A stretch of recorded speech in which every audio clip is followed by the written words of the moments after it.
Welcome back, everyone. Our afternoon session today of featured matches from the 2025 ITA All-American Championships. I'm your host, Chris Halioris. Had our women's featured match from Cary this morning. So we saw Maria Sholikova 7-5, 7-5 win over Isa Golmert of Georgia. Back here this afternoon for our featured men's match today on the near court. Kenta Miyoshi, the Illinois senior.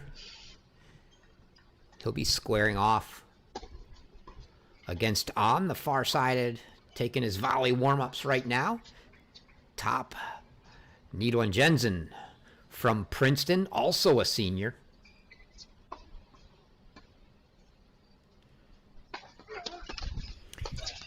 Miyoshi coming in as the 4 seed here in the main draw. It's been a full week of action. These All-American Championships start off with a pre-qualifying event as players look to make their way into qualifying alongside those already in the qualifying event, and then that event takes place with a handful making their way through into this main draw.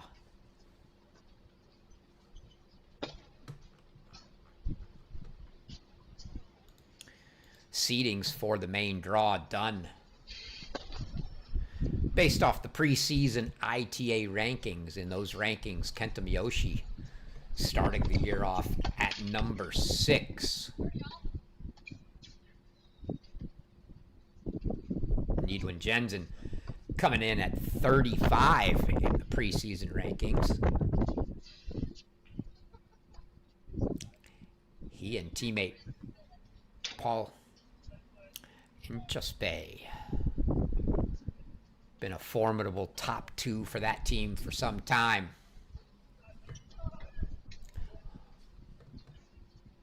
Both in the main draw. While we're waiting for them to get started here, running through the remainder of warm-ups, we'll give you a little bit of an update of scores from around the courts here today. In the first round of the main draw, it was Wake's DK Suresh 3-4 over Bryce Nakashima of Ohio State. Keegan Rice 7-6, 6-2 over Antoine Guibido of Kentucky. And looks like we were about to get going, and they are leaving the court.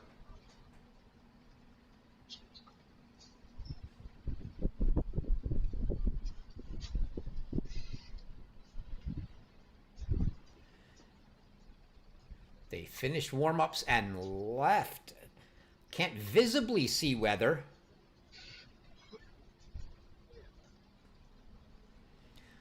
Not sure if it is weather or if they are moving to another court. Ah, indeed it is rain. So, as we just finished our warm-ups, a little rain here in Tulsa.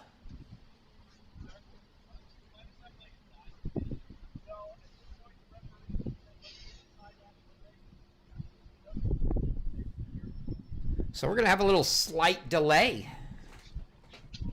So we'll throw our slate screen back up, but hopefully not a long delay. Bear with us. And we will return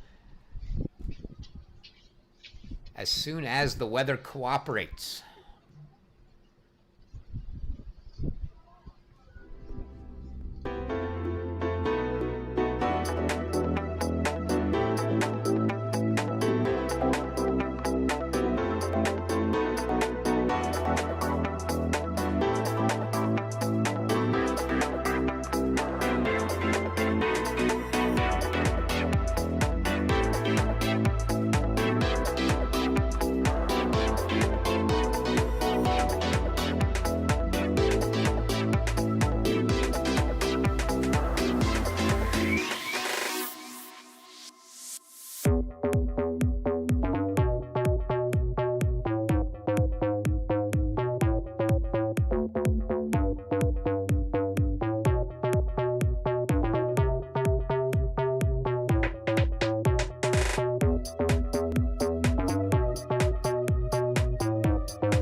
right.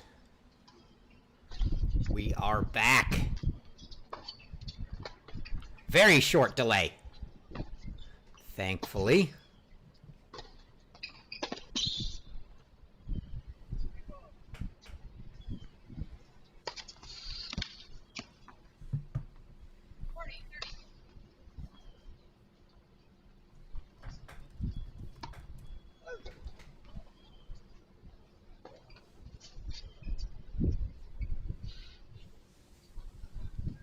Just in time to catch that first point. So it's Kenta Miyoshi, the Illinois senior, to start serving here.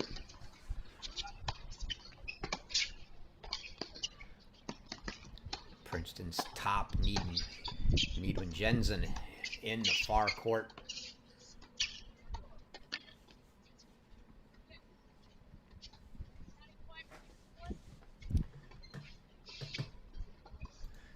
Thankfully, a short delay. We can get back to giving you some of those results. I think we made it 3 matches in, giving some of those results out.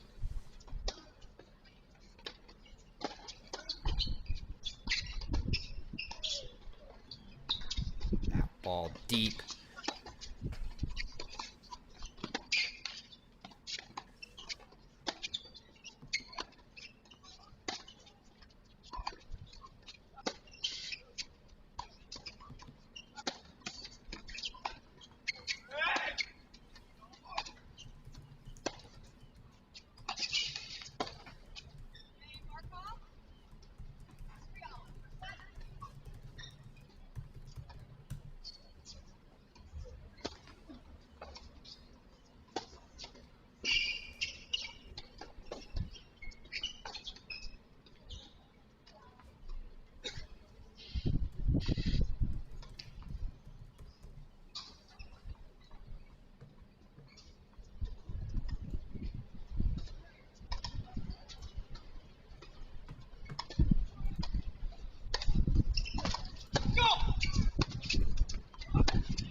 Gain points here for Miyoshi. Ace on the slice wide from Miyoshi. Opens with a hold. 1-love here. So back to some of those results. Vlad Briazu of Oregon, 6-4-7-6 over Visaya from Hawaii. Jack Loudett, 7-5 in the third over Alex Okonkwo. Loudett from Kentucky, Okonkwo from Ohio State. Jay Friend, 6-4-6-4 from Arizona over Hugo Carr of South Florida. Sebastian Gorsny of Texas, 6-love in the third over Alessio Vasquez from LSU. And the Old Dominion transfer, Connor Van Schalkwijk, 6-4-7-6 over the Alabama transfer, Rowan Jones. Van Schalkwijk now at Baylor. Rowan Jones at North Carolina. Big win. A lot of Baylor Bears in the field in action today. Jack Anthrop, Ohio State, a win. Luca Powell of Wake Forest over Jeremy Jin. Corey Craig over Alex Fresina. Vignesh Gojaneni from Yale over Lucas Brown. Luis Alvarez of Oklahoma over Nikita Fillin of Ohio State. Trevor Svida. Actually, that match still going. Ozan Barish over Lucas De Silva. And now might be spitting again as you see them checking the lines. And the chair not going immediately back to the chair is not a good sign. Looks like we're going to stand around and wait this one out. Duncan Chan, 6-3-6-4 over Amar Tahirovic of Bucknell. Believe that's the list of completed matches so far. Although I think Alex Bernard and Takeshi Tako also finished on this court prior to this match, but I don't see an actual score. I know they went 3.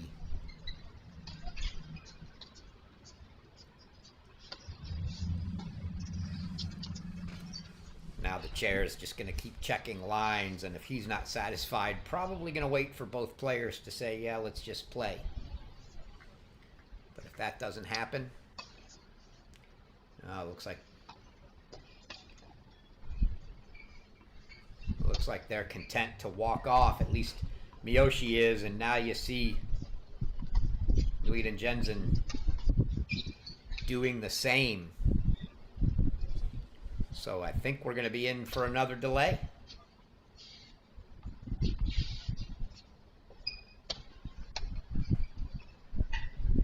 Doesn't look like they're going to leave the court this time. Just hanging out. Gives us a good opportunity to talk about the pathway to the NCAAs, with All-Americans being the first opportunity they've got here. You see here, All-Americans is going to provide 10 singles qualifiers into the NCAA tournament. The only way into the NCAAs is to win your way in. 64 entries into singles. 10 of them will come here. Those are going to be your 8 quarterfinalists and your 2 backdraw finalists. Next up after that, you'll have the regional championships. You've got 13 regions, and that'll give us 26 more qualifiers. So your 2 finalists in each region will qualify for the NCAA tournament. And then you've got masters and sectionals. Last year, those took place the same weekend, so I think that'll probably be the case. I won't swear to it, but each conference can send one person to the ITA Conference Masters, and you'll get 4 singles qualifiers there. So your 4 semifinalists at the Conference Masters make the NCAA title, NCAA Championships, that is. That's 40. And your final 24 qualifiers will then come at sectionals, your last chance in, if you will, is the sectionals. So if you don't make All-Americans, you don't make it at regionals. Only players that haven't qualified in one of those 2 are eligible for sectionals. And if you make it to the sectionals, there are 4 sections that will send 6 qualifiers. That's your 4 semifinalists. And then a playoff, I believe, for the final spots. But let's go back and see if we've got action yet. We do. They're back at it. Nidunjianzan now 30-15, his first service game.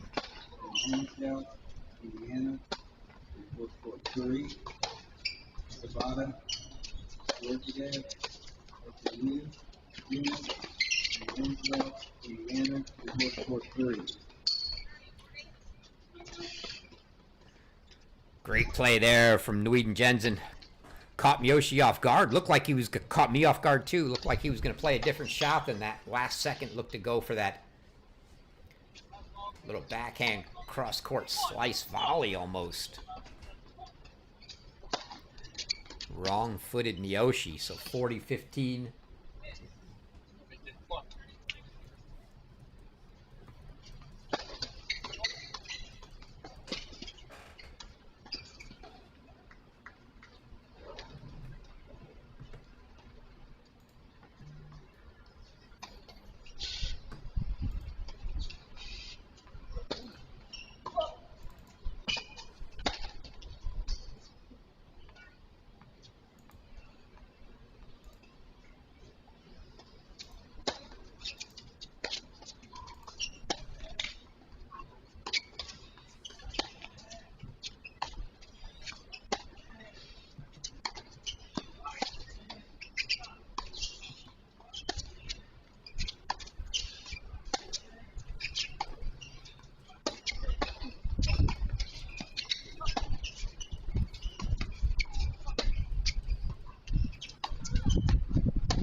Anthrop Stearns, Ohio State, report court 6. Anthrop Stearns, Ohio State, report court 6.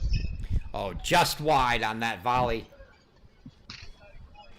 from Nidunjianzan, and it's going to bring up our first deciding point.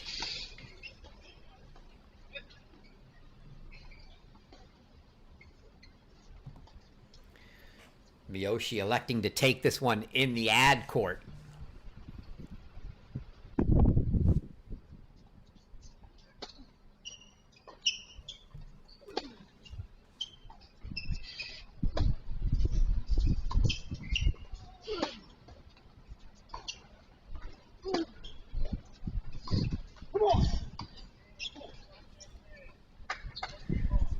It's a hold for Nidunjianzan.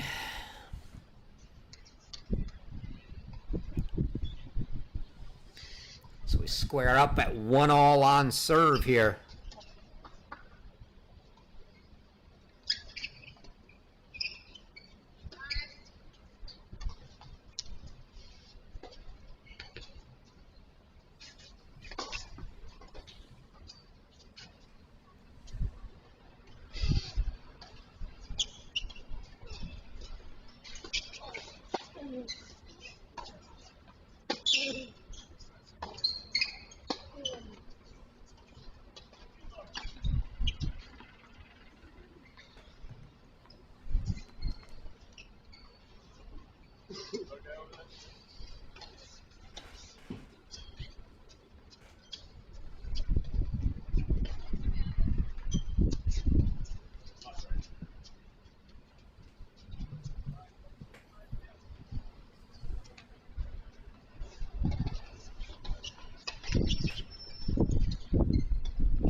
Serve was long. It was a big serve from Miyoshi.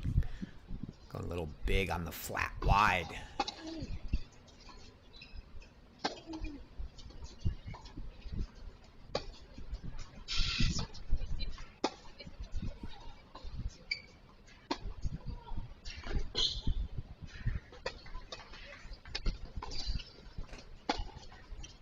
You see that long looping motion for Nidunjianzan on the forehand.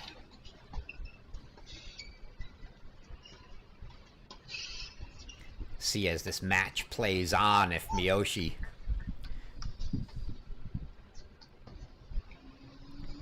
elects to target that at points. He tried to flatten that last one out a bit. You saw not quite so much loop and a little flatter follow through, but Miyoshi going to see a lot of topspin loop off of that forehand. Gets the backhand unforced error there for 40 love.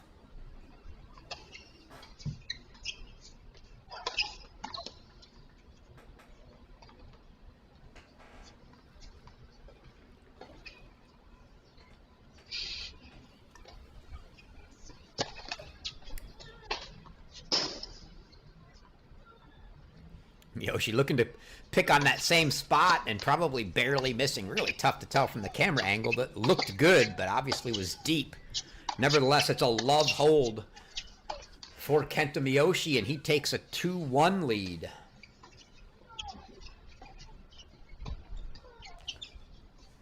Give you that graphic we were looking at as we missed the first couple points on the resumption of play there. Again, you see 64 qualifiers via those 4 methods. Same thing for doubles. Doubles a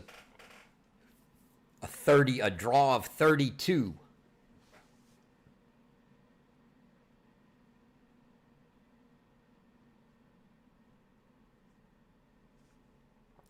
So that's how you get into the NCAA tournament. That'll be held at the USTA National Campus. Week before Thanksgiving, the 18th through 23rd. I'm sure we will have coverage of that event as usual.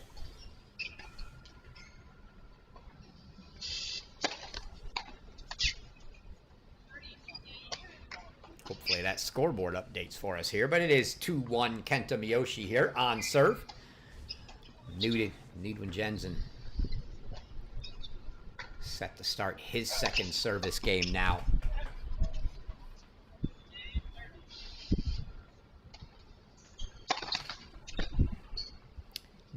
Nidunjianzan entering his senior year, a 3-time first-team All-Ivy Leaguer.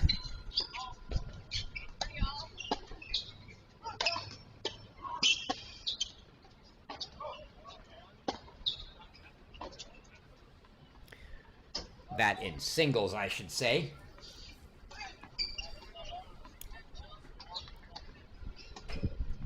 Much more prolific singles career for him. A one-time selection on the second team in doubles last year. Qualified for the NCAA singles tournament last year in Waco. I believe he won his first round match before losing in the round of 32.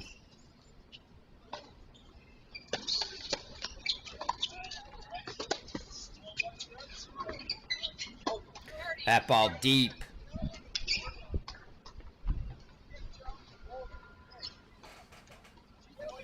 And the first bit of pressure on either one's service game super early now, as Nidunjianzan's going to face a love 30.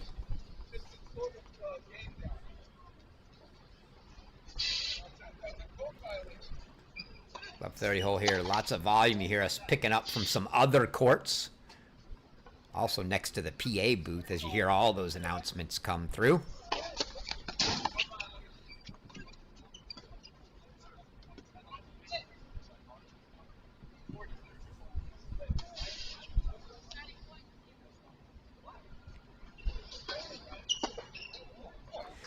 Miyoshi really wanted that. Go after that second serve. Got up to his shoulder and just couldn't control it too much on it going back.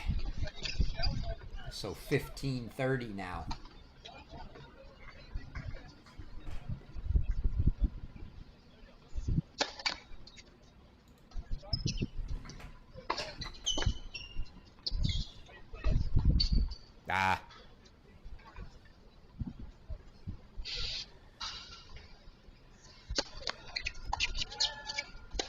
That big looping forehand just didn't get under it. That long length is gonna leave a few of those short and low. So 3 break points now for Miyoshi here. And he's going to get another look at his second serve. He tried to come in and take that last one. Let's see if he does the same here, if he elects to just start a rally. He's jumping in.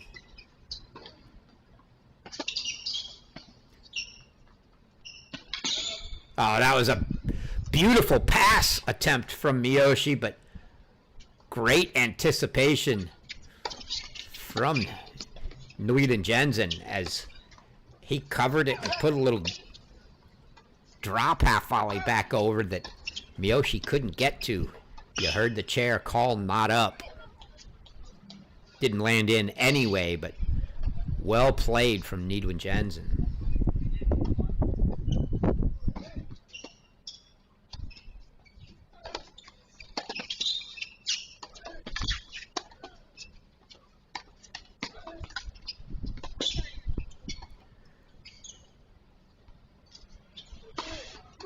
That was a tester there, down break point.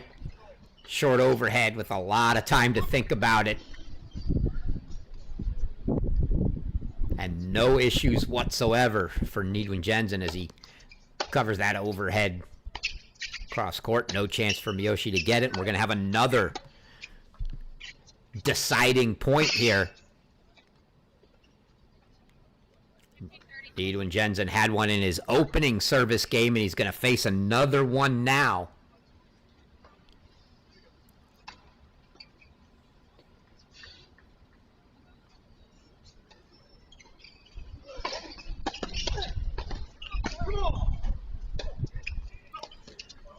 It's a serve and volley on the deuce deciding point from Nidunjianzan. Big hold. So that's 2 deuces and 2 holds for Nidunjianzan on his service games.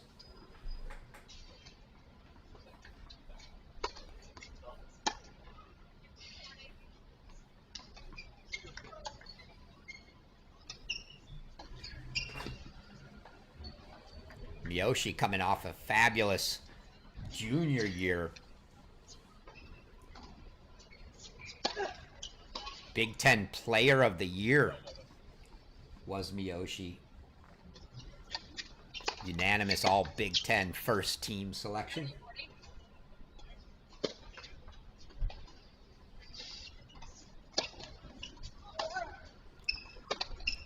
Resume for his accomplishments last year, almost too long to go through. Finished the year a career high number 10 in the ITA rankings last season, did Miyoshi. Good second serve up high in the body. Nidunjianzan couldn't handle it.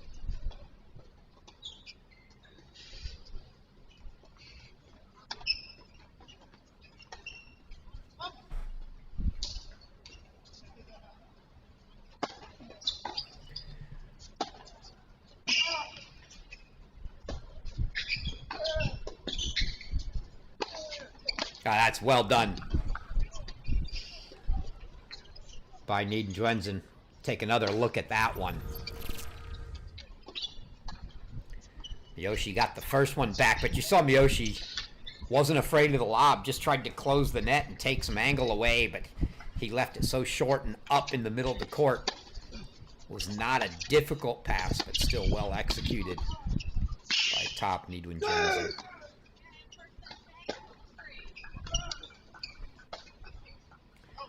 Miyoshi, as his opponent, made an appearance in the round of 32 at the NCAA singles last year.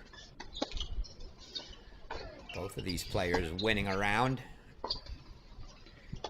in Waco.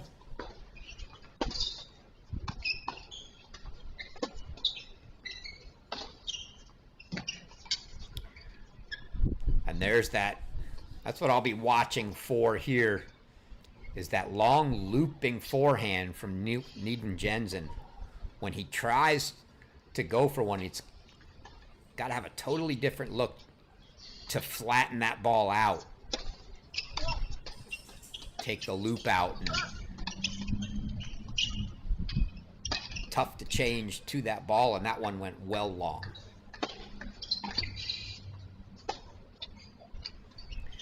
Miyoshi returns the favor. Trying to go a little bit for one there inside in as he sails it long for 30 all.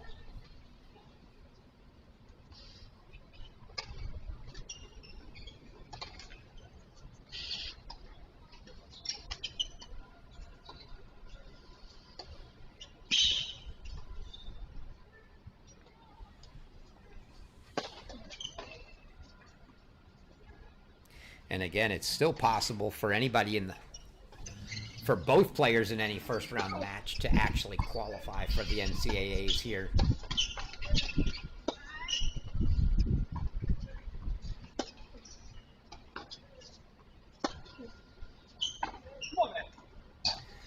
Nidunjianzan sends that long, so 40-30 for Miyoshi, as it's your eighth quarterfinalists and your two backdraw finalists. So if you lose your first round match and you head into the backdraw, you can still make it to the final of that consolation backdraw and earn your ticket to the NCAA championship.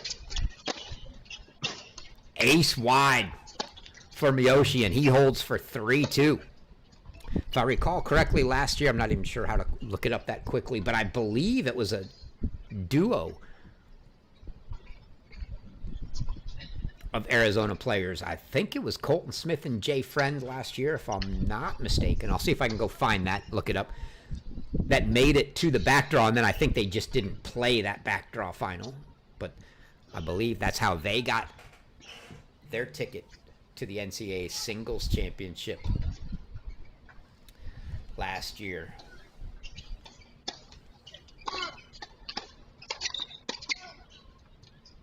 And that NCAA singles berth, a critical one, particularly for the American players with the new format now.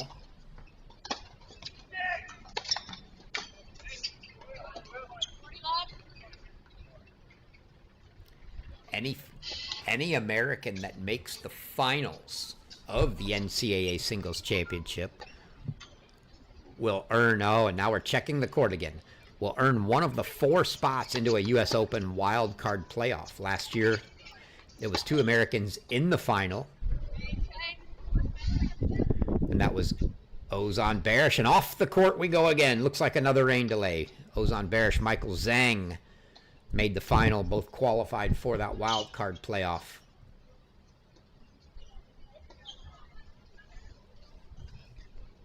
And they're not staying on the court this time. And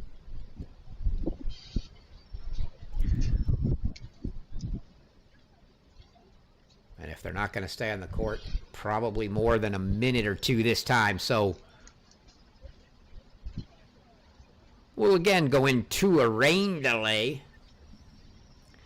Throw our rain delay screen up. Keep it up in the background. Listen to that catchy Cracked Racquets tune. And when you hear it go away, you'll know we're back. So hang with us. Another rain delay. We'll be back hopefully soon.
All right, folks.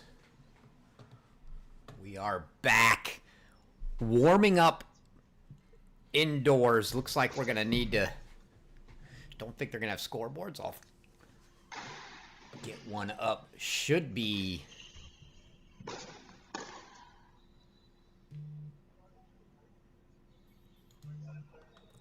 I believe 2-3 Nidunjianzan to serve.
And that ball sails wide. And it's a hold for top Nidunjianzan.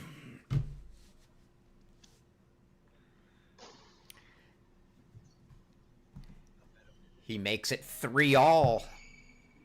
All it took was moving indoors to not have to hold on a deuce deciding point for Nidunjianzan, as he had gone to deuce his first two service games outdoors.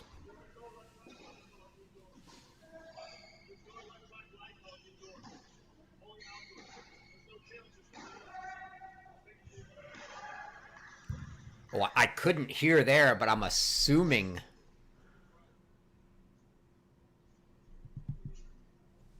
it sounded like they were talking about out calls, maybe something to do with the electronic line calling. I don't know if they have it indoors.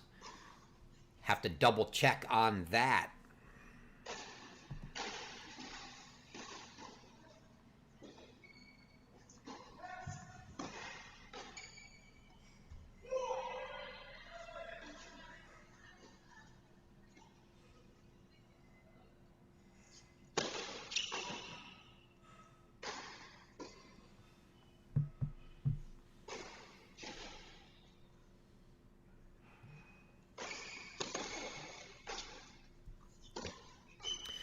Indeed, that was double checking with the ITA. That must have been the discussion. There is no electronic line calling indoors.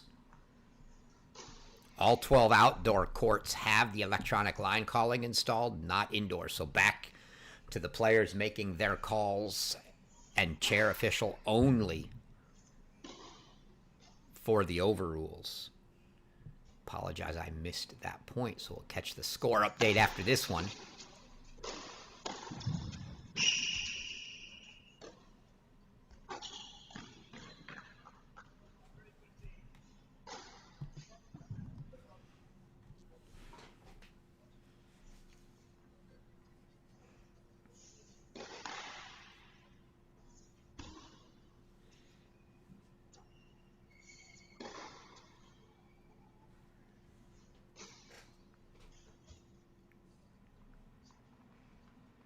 If you weren't with us earlier, I'll talk a little bit more about that electronic line calling after the point here.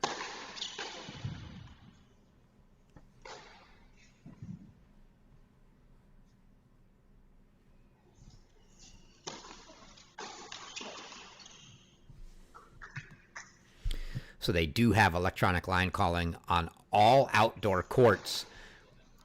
That system, each player awarded 3 challenges per set.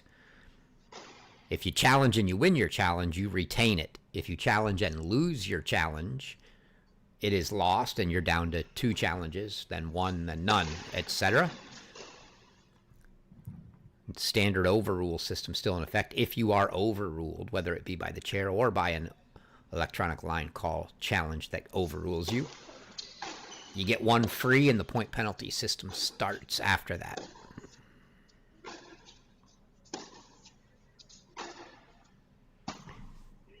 That ball wide. Kenta Miyoshi holds, so it's 7 holds to start the match. Who's going to be the first to find a break here?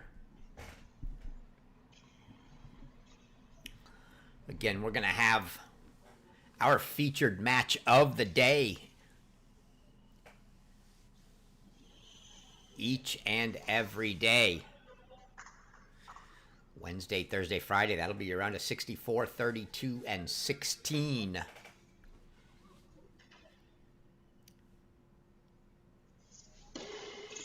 If you're wanting to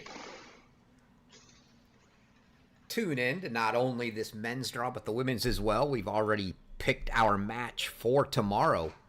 It's going to be a 9 a.m. Eastern start. It'll be North Carolina's Angie Obi-Kajuru and Ohio State's Luciana Perry.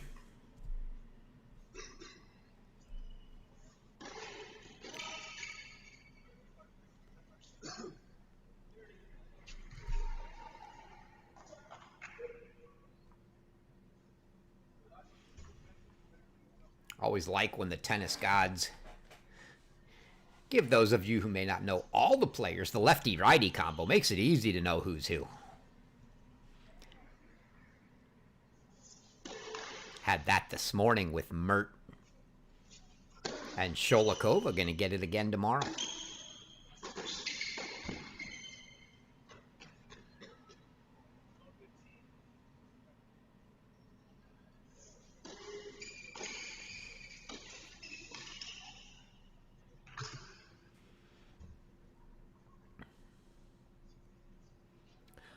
Both of these guys play a lot of indoor tennis, so you don't figure the indoor is going to be too detrimental to either.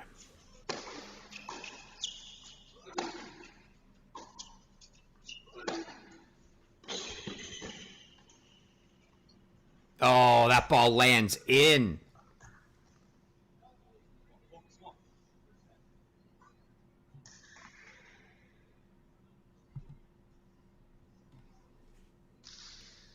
Ball looked like it just caught the baseline.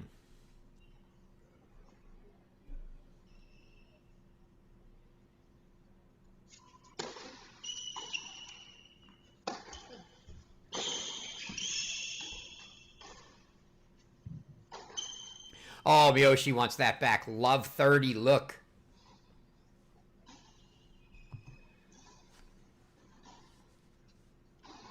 And maybe just a little quick lapse of concentration as he decided to try to run around for the forehand instead of hitting what would have been the more natural backhand to put that away. It had popped up so high. He had plenty of time, but just hit it straight into the tape.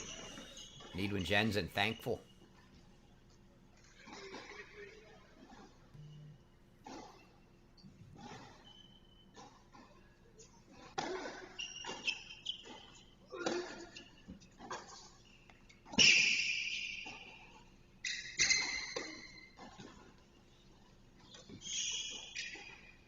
Oh, what a put away. Great action. Both guys end up in at the net. Let's get another look at that one.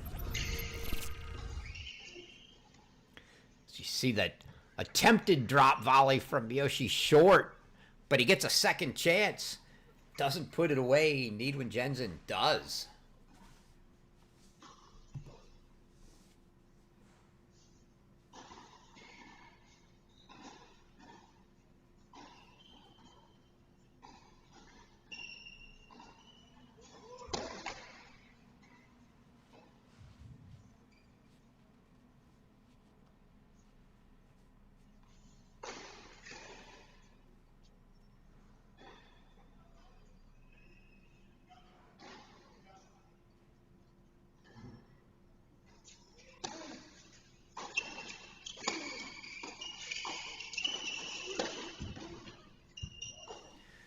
That ball deep.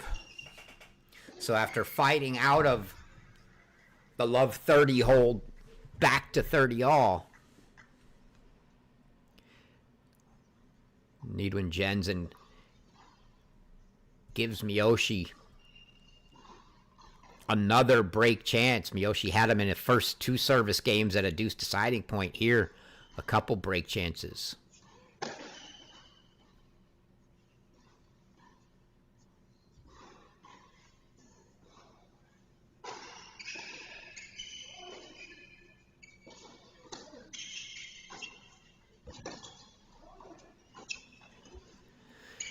Hits the tape and does not roll over, so it's going to be a third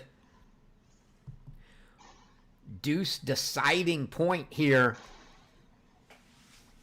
for Nidunjianzan of his 4 service games. The first, second, and fourth all going to a deuce deciding point. Can he find a third straight hold at deuce?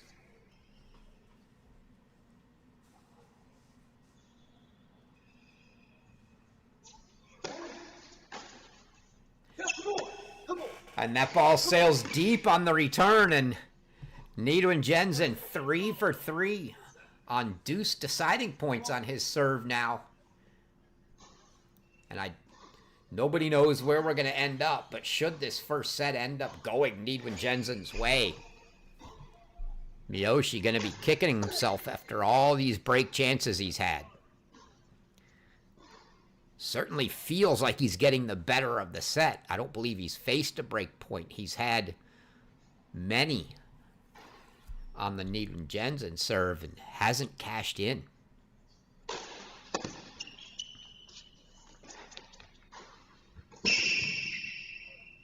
Good wheels there. Wasn't a horrible drop shot. Wasn't a great drop shot either.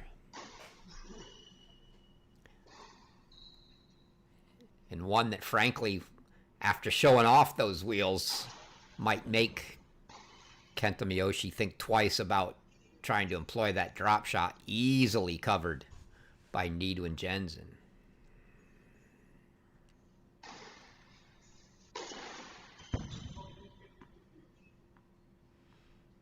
Serve deep. You see Miyoshi look over at the chair now. No more challenges inside. No electronic line calling, so he's got to look at the chair.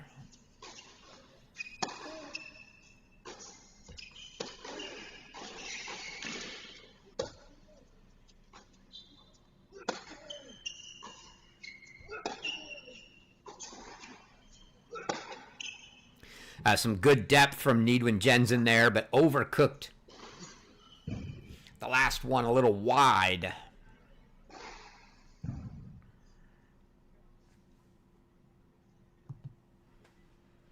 I like the play, though. He knows he needs to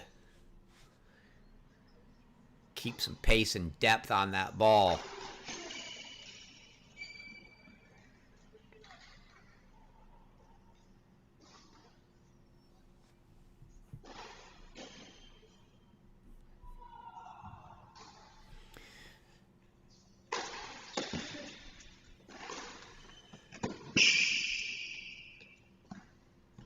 There's a good drop volley from Miyoshi. May not use the drop shot, but had Nidunjianzan 15 feet behind the baseline for the drop volley there to make it 40-15, as you saw. Assistant coach Damian Hume. Oh, ball lands just in. And it's a hold for Miyoshi. We'll take another look at that, see how much of that we got. That deep ball right here. Oh, right on the inside of that baseline. And then Miyoshi puts the overhead away easily. So 5-4. 9 up, 9 down for the server. Not the cleanest of paths for Nidunjianzan, but he has managed to hold all 4 times. And Miyoshi going to look to try to push him one more time here. See if he can grab a set that he certainly has to feel like he's had the advantage in, but has nothing to show for it at the moment.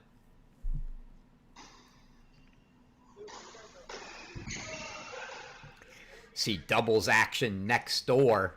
One of the few times you'll see doubles and singles being played on courts next to each other. Would expect over the course of at least a set and a half that has to be played in this one in singles to catch a few balls from that doubles court coming our way. A lot of angles in doubles. And you see they're not using the nets between the courts, so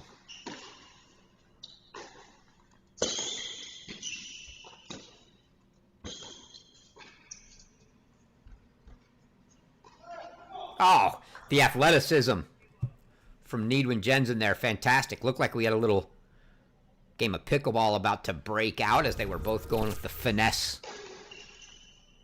shots here. Miyoshi electing to go with the pickleball lob. Didn't work out. Beautiful backhand overhead there from Nidunjianzan.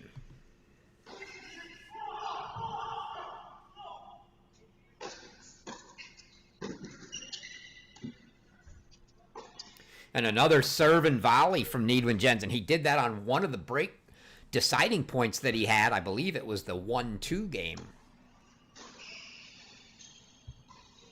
Does it again there for a 30-love lead.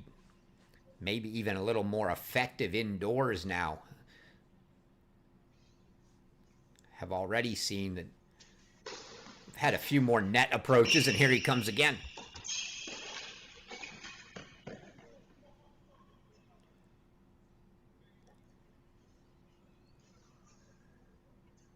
No challenge system. They both look at the chair. Miyoshi called the ball wide. Nidunjianzan not happy with the call. Looking at him, looking at the chair. They both looked at the chair as if they were expecting there to be a video replay. without that here, I don't think the chair could overrule that from the far side of the court. Believe that call stands for 30-15.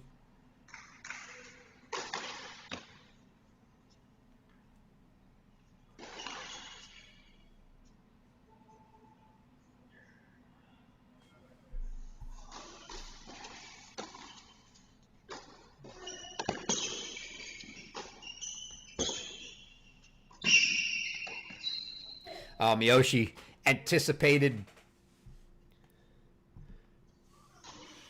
beautifully. He knew right where that was going. Played some great defense, but almost got there a little too early, out in front of it. Pulled it wide, so 40-15 and 3 game points for Nidunjianzan to send this one to 5-all.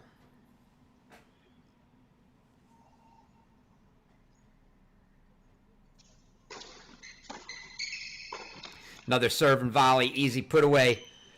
And indeed, Nidunjianzan makes it 5-all. 10 up, 10 down. Certainly feels like we're destined for a breaker. And if that won't jinx it, I don't know what will.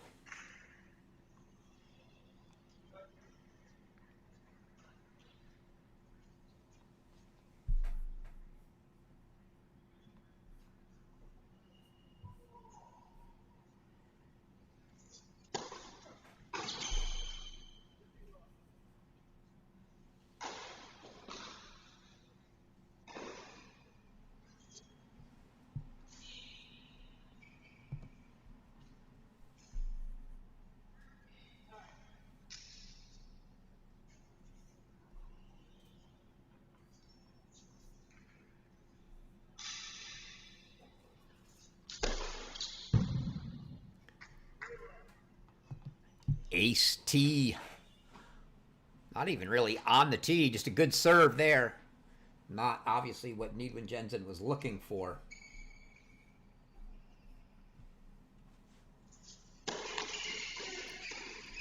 Miyoshi shown steady progression through his Illini career.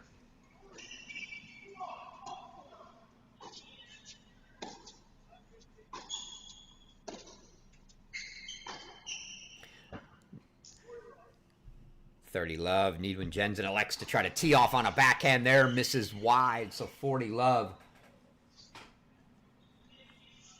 Dual match play for Miyoshi, 9-6 his freshman season, up to 16-5 as a sophomore, 17-4 last year. As a junior, getting progressively better each year.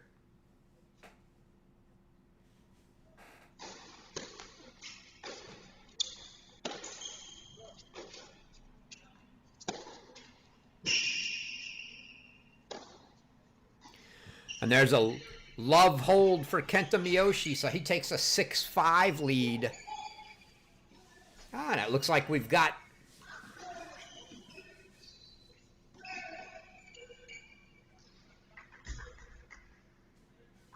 scores making their way on now as they get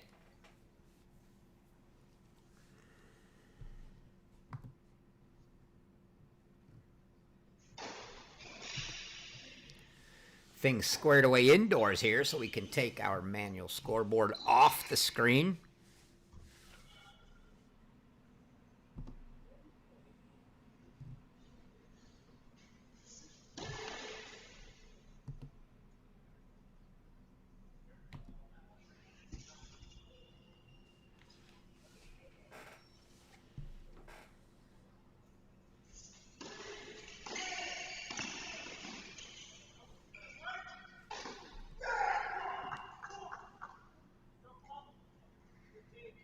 Say it's a bonus that we've made it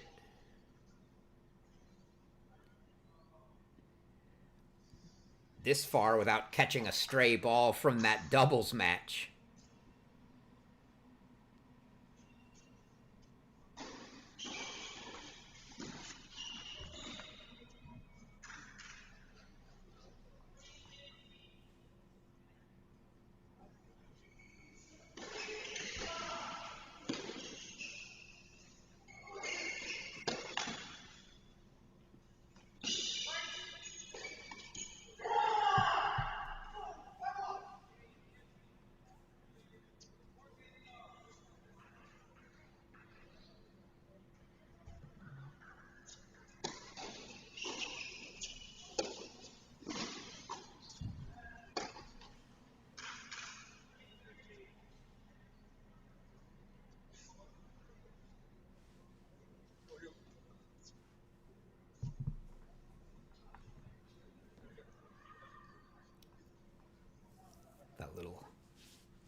Forehand loop finds the net. First point for Nidunjianzan.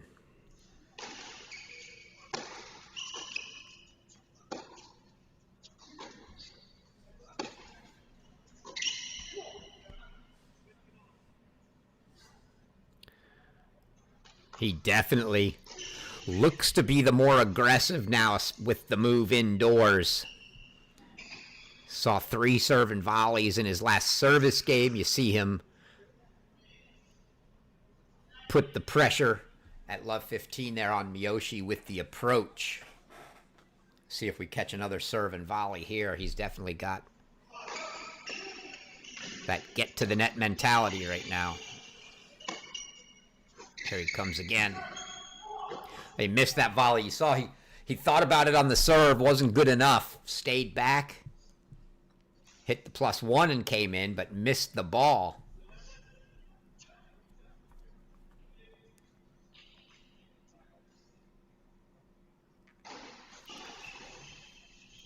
So 15-30 now.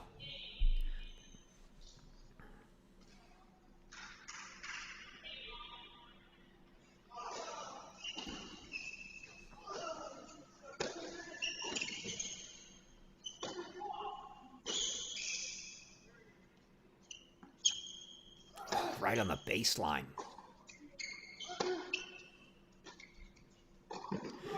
He kept his composure. Reset. Attacked the net and put that one away with a two-handed swinging volley. Gets it to 30 all.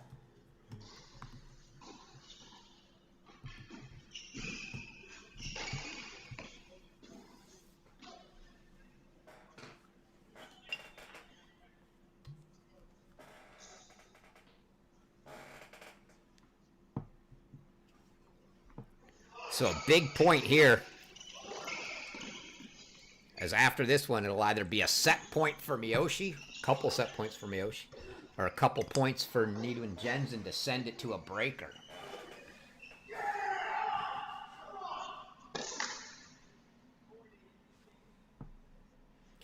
Nidunjianzan to me looks like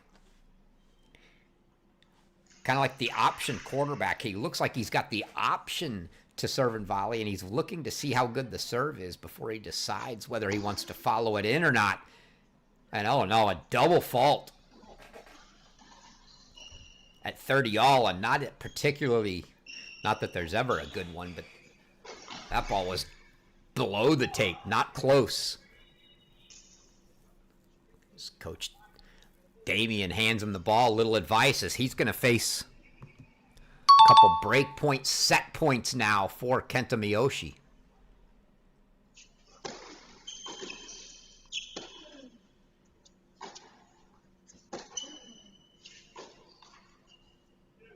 And yet again, Nidunjianzan, I don't know how many break points that is in total.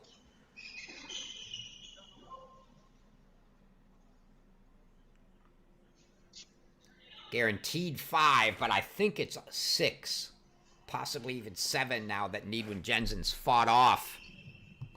And he's got one more here to try to get his 4th hold at deuce out of 6 service games of the set.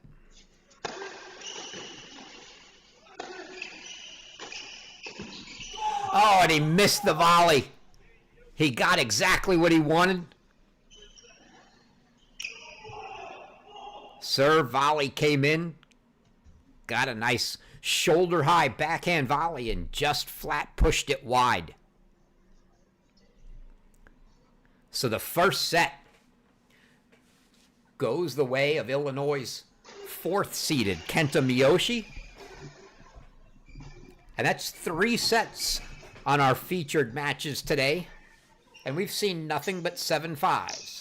It was a 7-5, 7-5 win this morning for Maria Sholikova of Wisconsin over Georgia's Icicle Merton. Now, it's a 7-5 first set for Illinois' Kenta Miyoshi.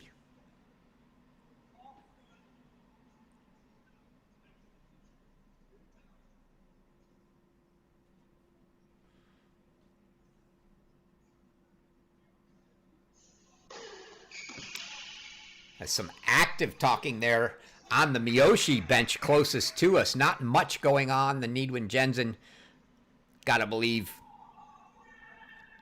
assistant coach Damian Hume there just knows.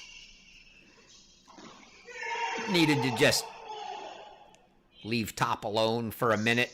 Let him cool down after that missed volley. Let him reset here now and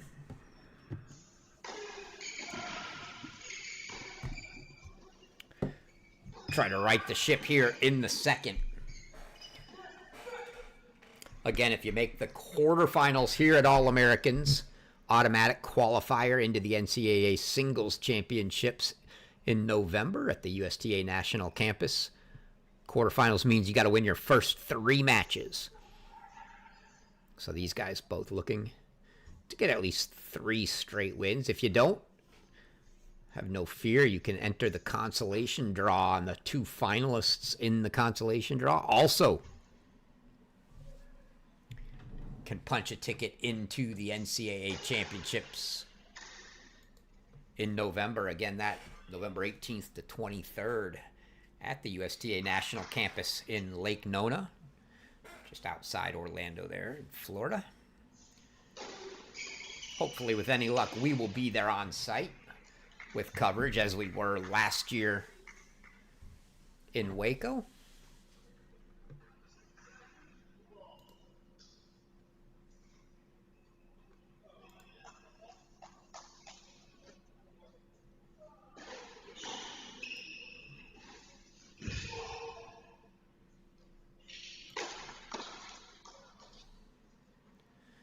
Big serve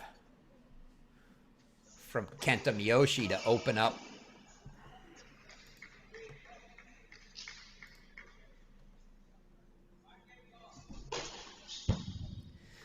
the second set here.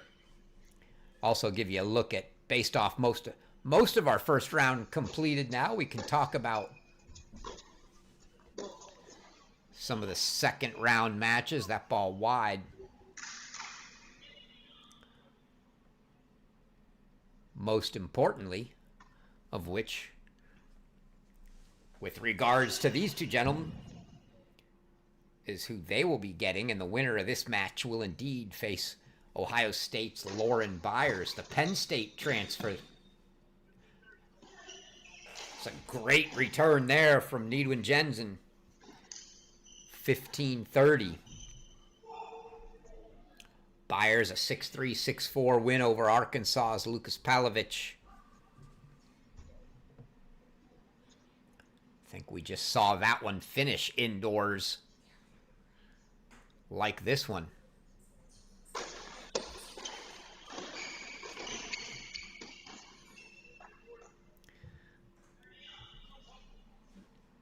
And now Kenta Miyoshi, after I don't believe he faced a single break point in the first set, is going to see 3 potentially here.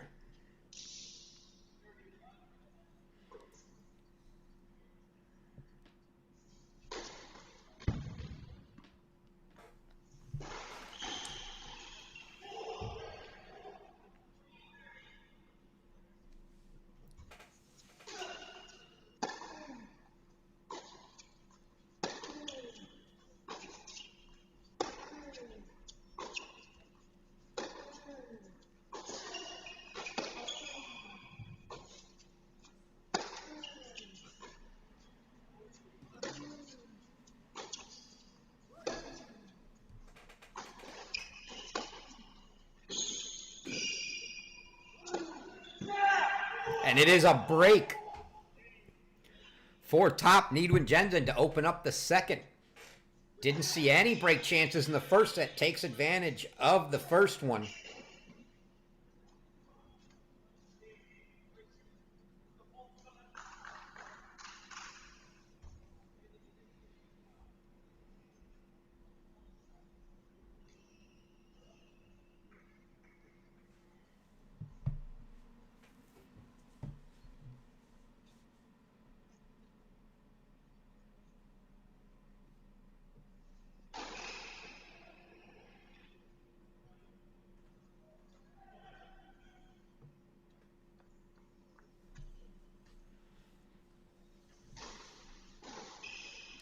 matches we'll see tomorrow on the men's side. Not sure which one will be our featured match yet, but matches that are already slated to take place. Spencer Johnson, the 9 seed from UCLA, taking on Santi Giamichel, the UCF transfer to Georgia.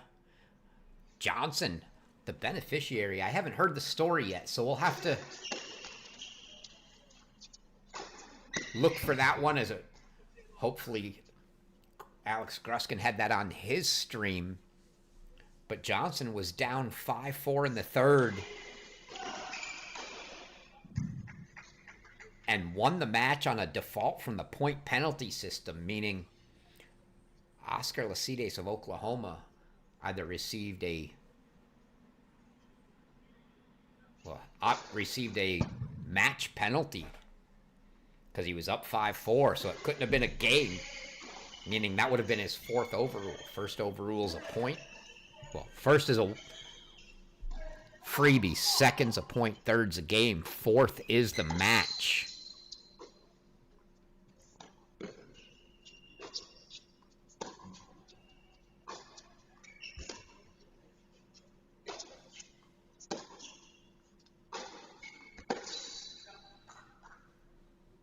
Good start here to the second set for Nidunjianzan. So that's one match. Going to have Notre Dame's 8th seeded Sebastian Domingo taking on Virginia's Keegan Rice. One of my favorite matches of the day. Wonder if it might be our featured. Sebastian Gordzny taking on Alexander Bernard. The reason that's one of my favorites is I remember that match from the NCAA tournament in Orlando a few years ago in the heat.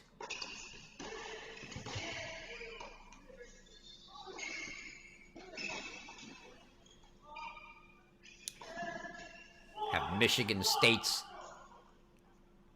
Matt Forbes taking on Trevor Spida from SMU. Florida State's Corey Craig against Yale's Vignesh Gojaneni.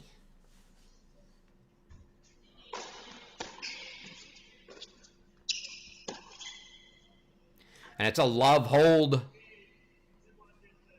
for Nidunjianzan, so he takes a 2-love lead.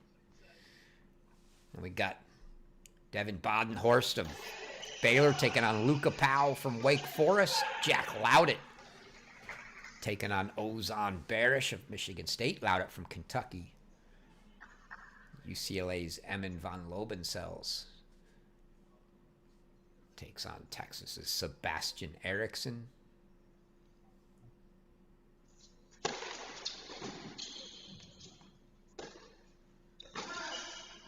Oh, beautiful. On fire is Nidunjianzan here to start the second. Get Oklahoma's Luis Alvarez against 3rd-seeded Jay Friend of Arizona. Jack Anthrop against Nidunjianzan's teammate, Paul Inchespe. TCU's Duncan Chan against Columbia's Nick Kotzen.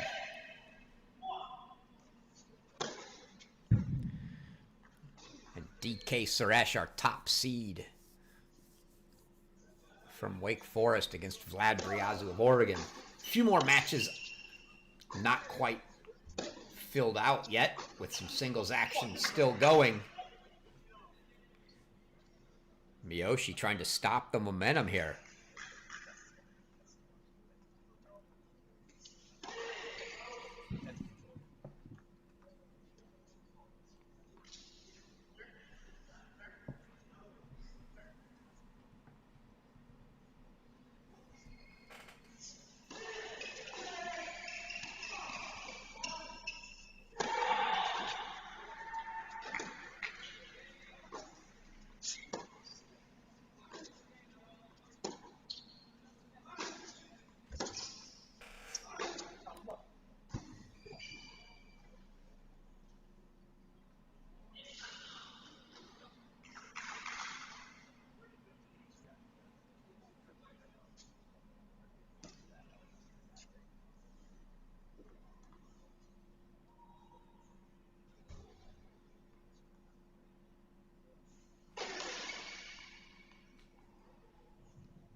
It's a good serve. Down the tee. That's a spot that's been working well in the ad court. Feels like Nidunjianzan's been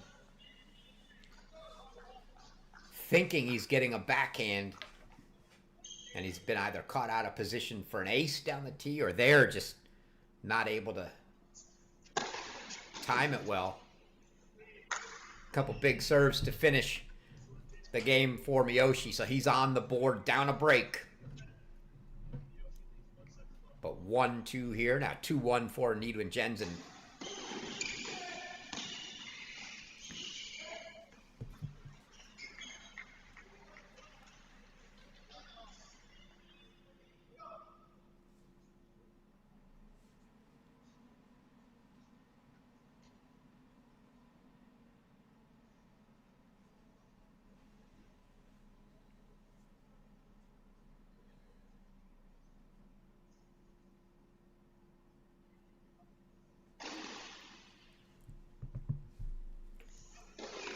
Talking to some folks here about what happened in that Lasite Spencer Johnson match. Not gonna name names, but evidently what happened was they had a bunch of electronic line calling overrules during the match. They both had 3 apiece, but Lasite got his 4th on the point that obviously ended the match. Sounds like both sides were thinking there may have been some issues with the machine line calling, but it was hard to tell. And you got to go with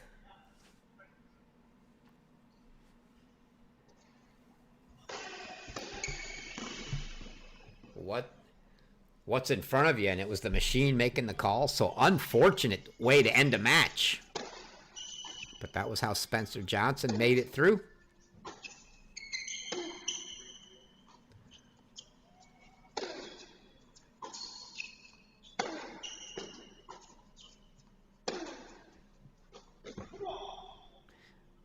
Good approach into the Miyoshi backhand there, as Miyoshi elected to slice it back but went wide. Going to be interesting to see that UCLA lineup this year.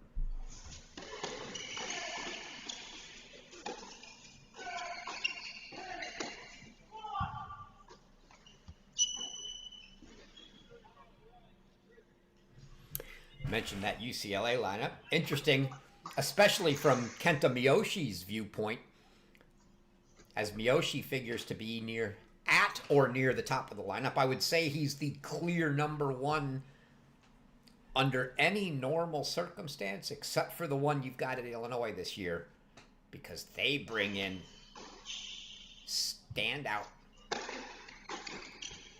Oh, nice return there. I'll say professional, if you will, Gabriel DeBrew, who is the brother of Mathis DeBrew from the team. But Gabriel spent a couple years playing some professional tennis. Very highly touted. Junior electing not to come to college initially. Now is coming. Got top newcomer in the country. Well done. Good approach and put away there. So it'll be interesting, to see, is it going to be DeBrew or Miyoshi at the top of the lineup? You'd have to think DeBrew, but you never know with the newcomers.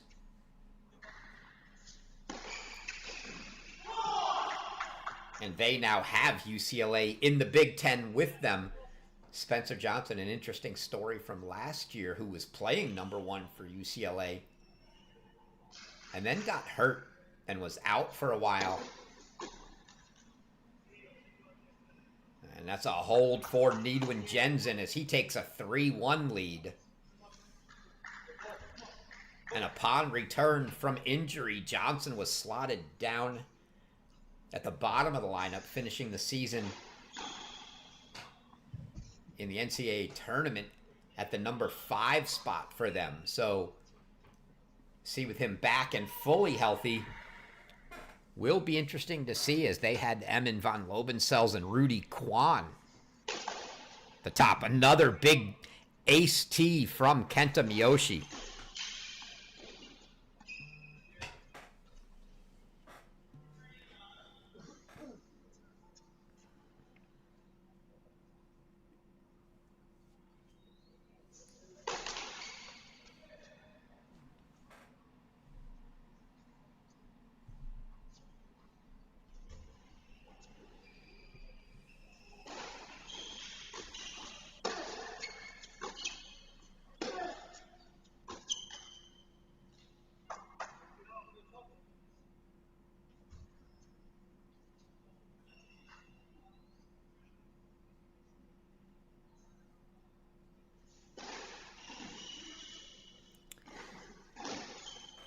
UCLA going to be certainly one of the teams to reckon with in the Big Ten. They did lose standout Kalen Bagun.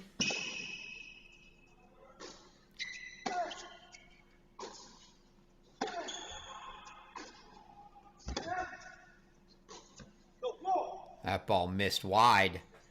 Notable in this match for a couple of reasons. One, UCLA in the Big Ten, so they will be facing Illinois. But two, Kalen Bagun's brother, Mika, on the Princeton lineup. On the Princeton roster, in the Princeton lineup. If I could correct my own grammar there. So he'll be gone, but they've added pieces as well. Oh, I don't think Miyoshi liked that, but call gonna stand there.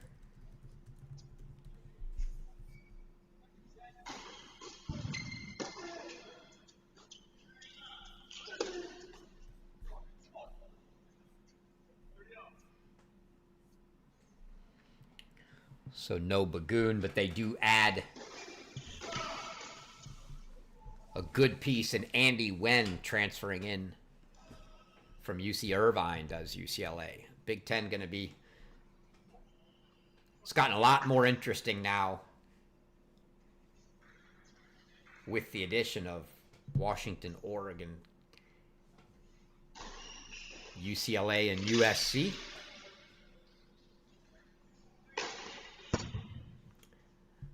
The Ivy for Princeton, of course, always going to be interesting. Columbia, Harvard, Princeton, been the top three there for a little while. Cornell, always really good.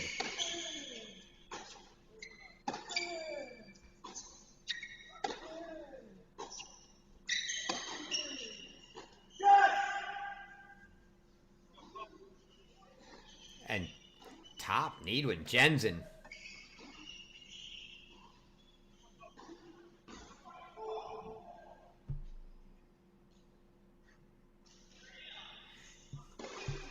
Getting vocal here. Good representation for the Ivy in this All-Americans. Unfortunate we don't have our reigning NCAA singles champion Michael Zhang here this week. He's been playing a lot of pro events. And I know he just won the Columbus Challenger, putting him up in the ATP rankings in the low 200s now. Crazy. Deciding point now for Miyoshi. So Zhang not here, but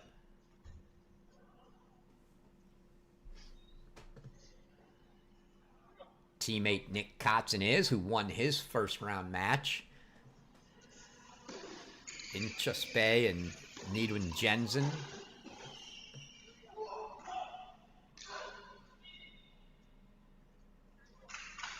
Here for Princeton.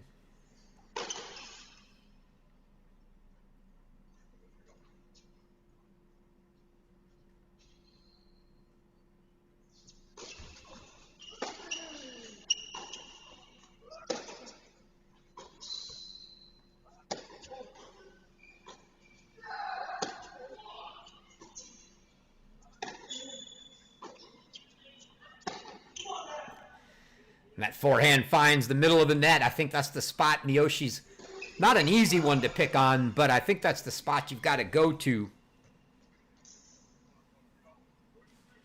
as he draws the air out of Nidunjianzan's forehand. So keeps it to a single break deficit. That was big for the second set for Miyoshi.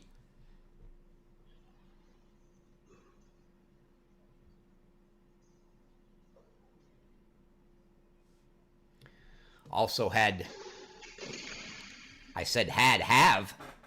Yale's Vignesh Gojaneni in the main draw, who won his first round match over Texas's Lucas Brown today.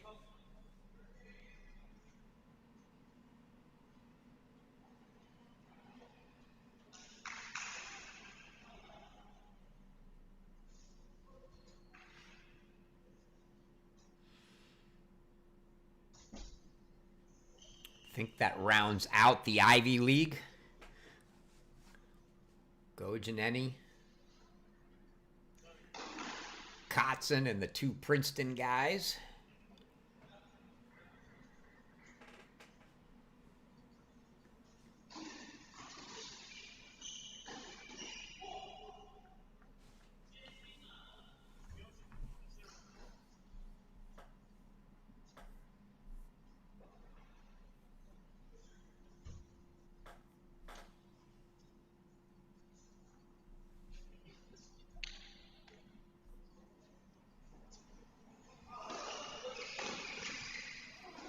Believe that's former Illini player, now assistant coach Lucas Horvath with Miyoshi on court here.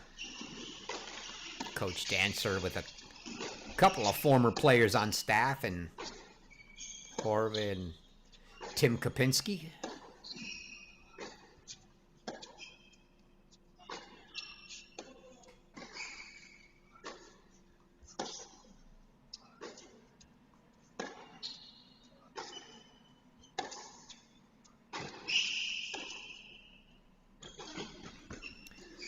It's a good idea from Miyoshi, but he almost paid the penalty for waiting too long to approach. He hit that nice forehand down the line and delayed a second before coming in. Had that ball snuck over the net, it was going to be an interesting volley from Miyoshi, who was a tad late getting to the net.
You can see our scores on screen now lagging.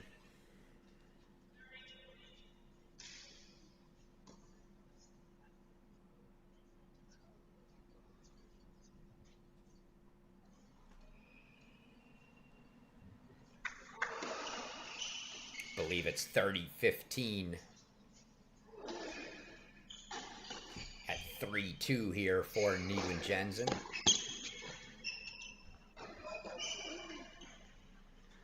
That ball wide, confirmed by the chair.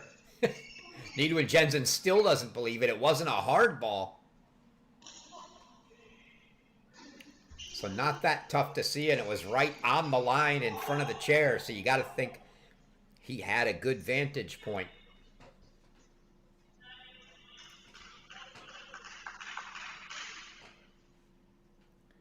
So 30 all.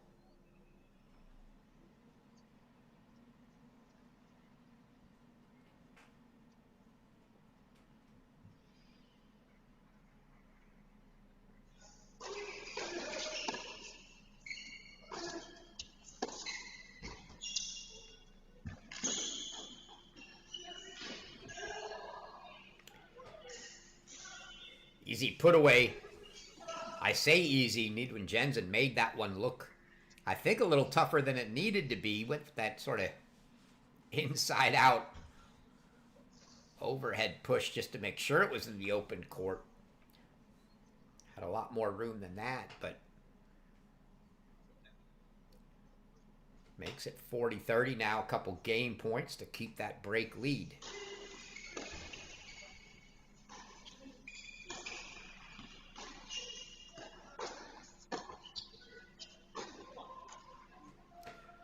Miyoshi pushes him to deuce.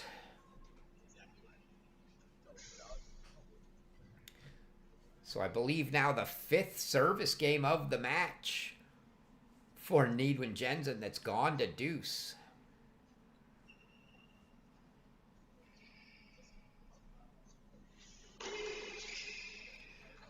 Miyoshi gonna take this one.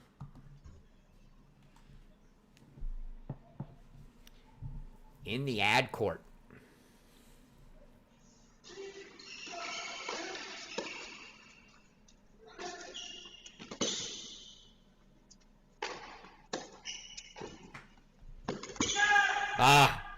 Nidunjianzan gave him a couple chances there,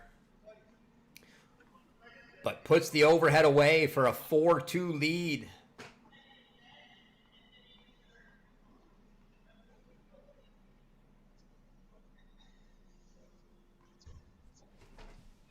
Keeps that break lead, so it'll be Miyoshi to serve now. 2-4 here in the second with a set advantage.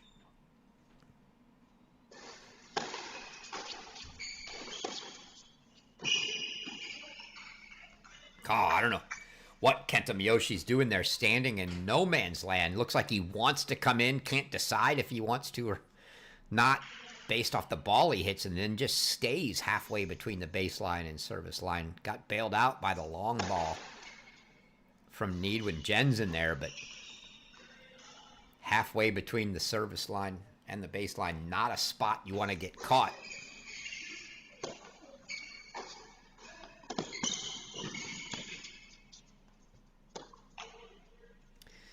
Free ball to tee off on, and Miyoshi sends it into the net.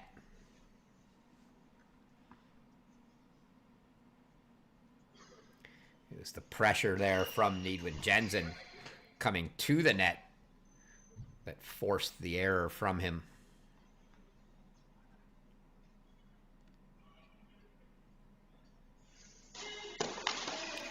The move indoors has definitely changed the dynamic of the match here, as Nidunjianzan certainly the aggressor now, coming in much more so than Miyoshi is.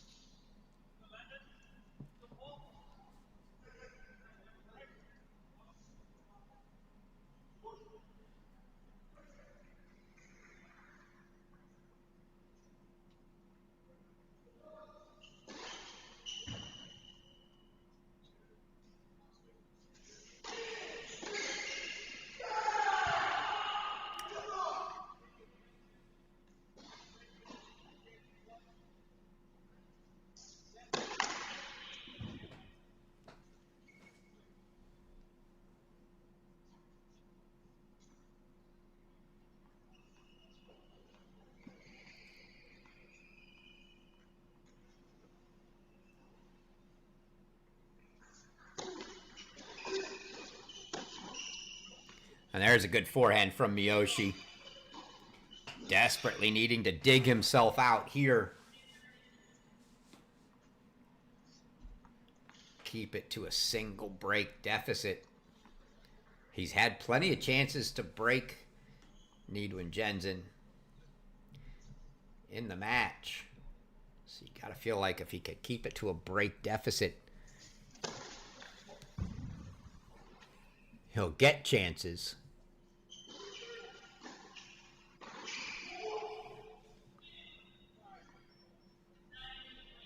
That was a slice wide. I'm not sure Nidunjianzan thought that was good, but he looked at the chair. Let it go as an ace. Game point now for Miyoshi.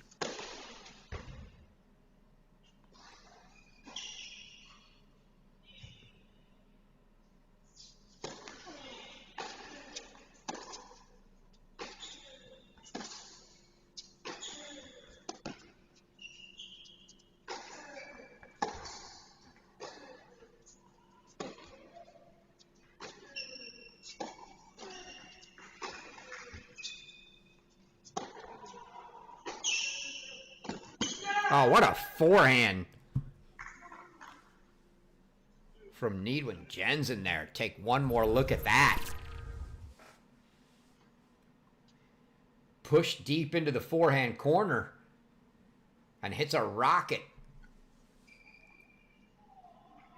to the longest part of the court, cross court to the other corner. And Miyoshi just wasn't ready for it. Tried to get there with that squash forehand coming back, but couldn't. And now it's a deciding point. Break point again here for Nidunjianzan to try to go double break up and have a chance to serve for the set.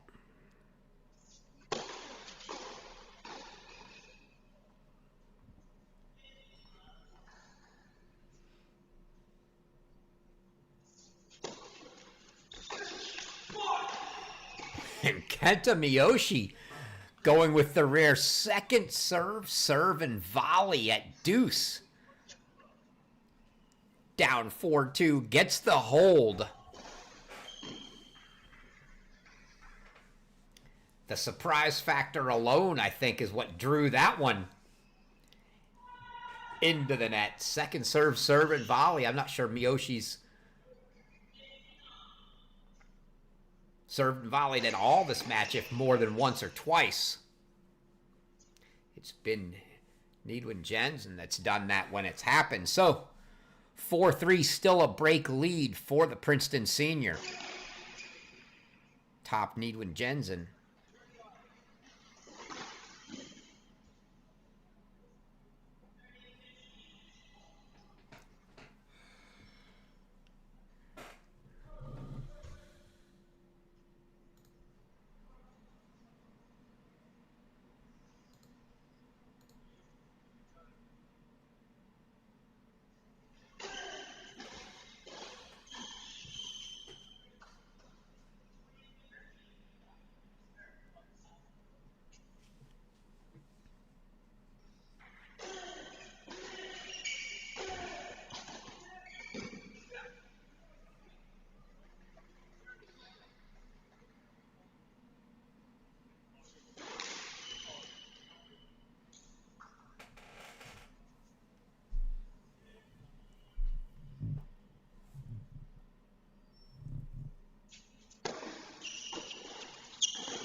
Oh, beautiful hands from Nidunjianzan there.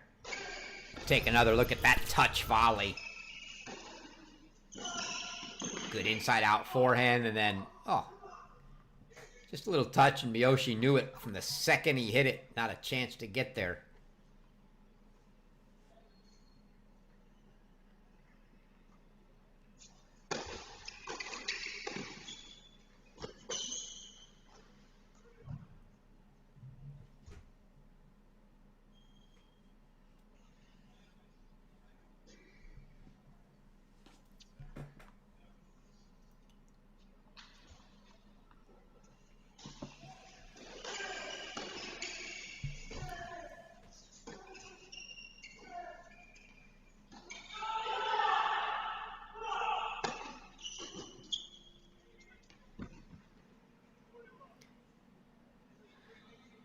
And that ball did not creep over. Looked like it did, but it was the first bounce back on Miyoshi's side, and then enough spin on it that the second bounce came over. But 40 love now for Nidunjianzan, looking to take a 5-3 lead here in the second.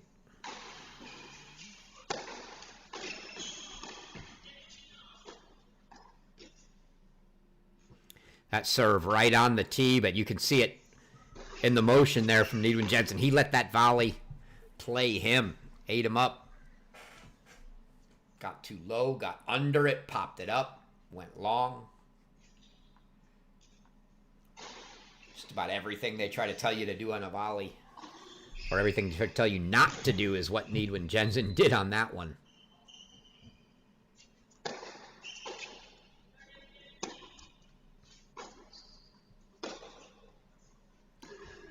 And he pulls that backhand wide, so 40 love, a quick 40-30.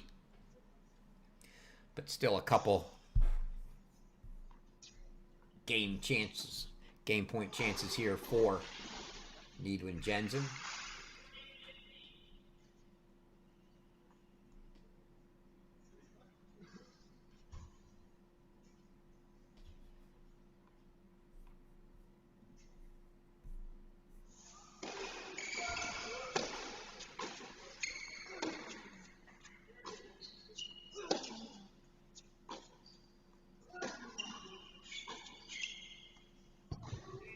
And that's a hold for Nidunjianzan. He takes a 5-3 lead.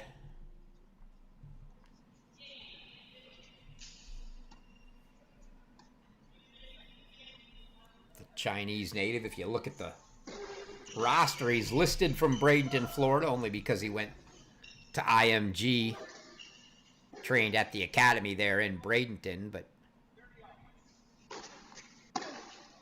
is indeed from China.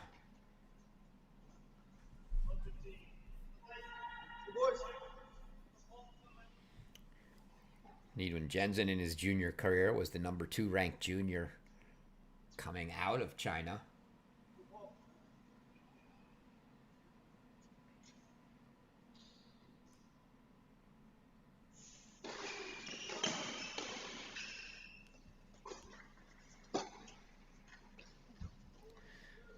Backhand just wide. Make it 15 all. Miyoshi certainly wants to hold here and take one more crack at that Nidunjianzan serve.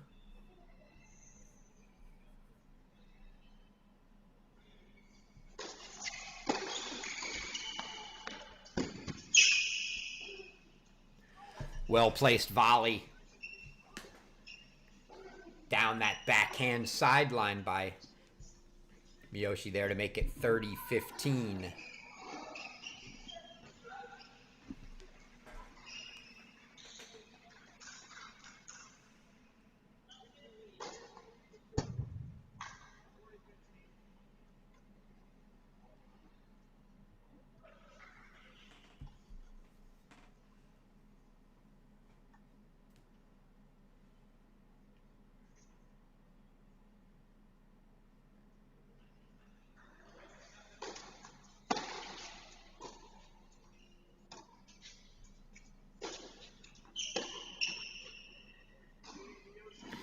So Kenta Miyoshi does get the hold. They'll head into the changeover at 5-4. Top Nidunjianzan's going to get a shot to serve out the second set here.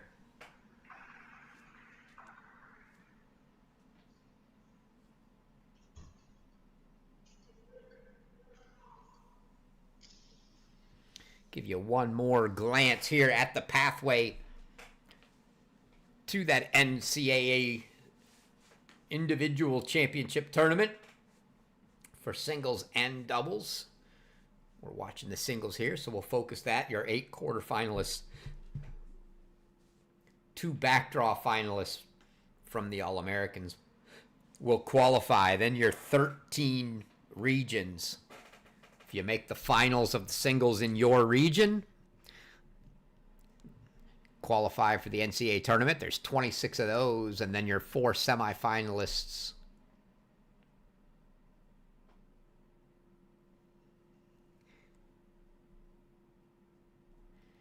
In the Masters, and then you get into 4 sectionals. You'll get 6 qualifiers out of each section.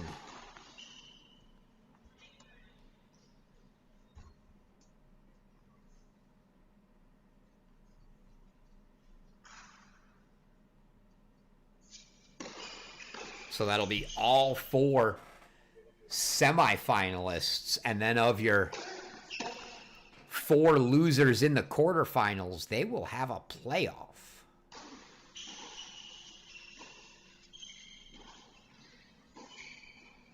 for the final 2 spots.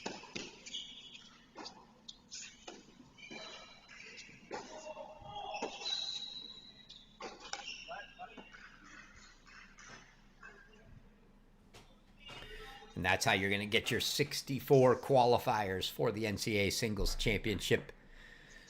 That'll take place November 18th through 23rd at the USTA National Campus in Lake Nona, Florida.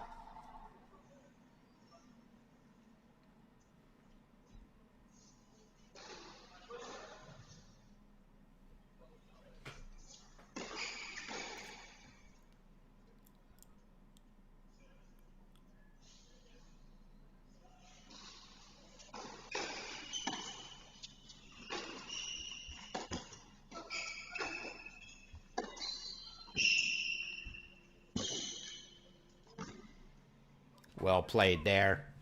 Could have been a little tricky from Nidunjianzan, but handled beautifully as you see the little push up the line on that backhand volley, and Coach Damian Hume likes it as well.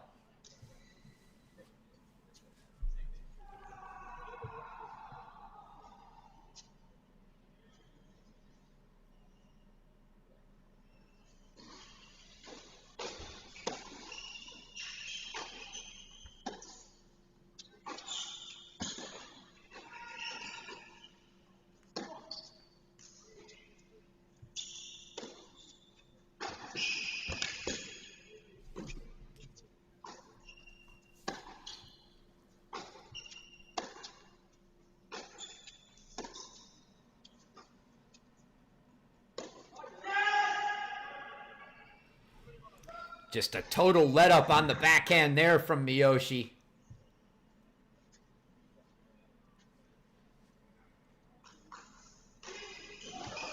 And a big outburst from Nidunjianzan,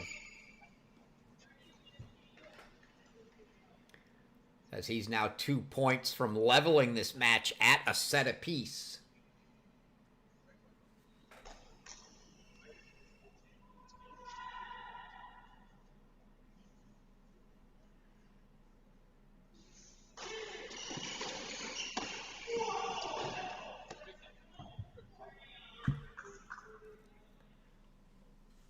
She got that one back quickly to the feet of Nidunjianzan as it couldn't handle it. Still 30-15.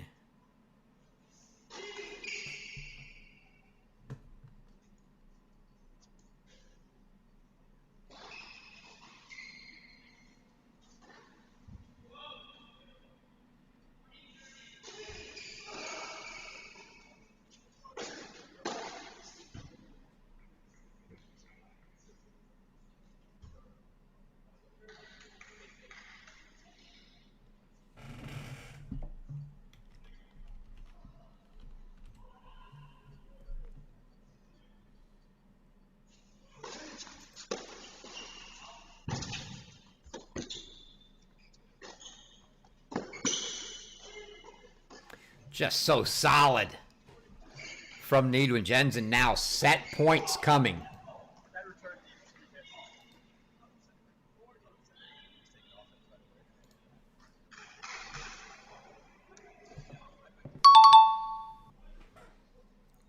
(40-15) 3 set points if need be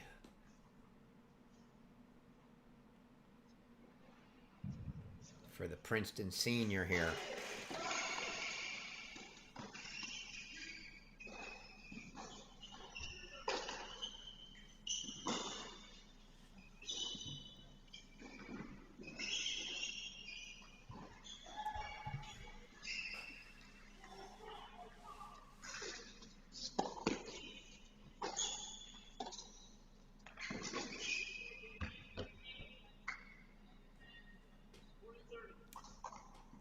See Nidunjianzan look at the chair to confirm, but that ball certainly did look wide as called by Miyoshi. So 40-30 set point number 2 coming up for top.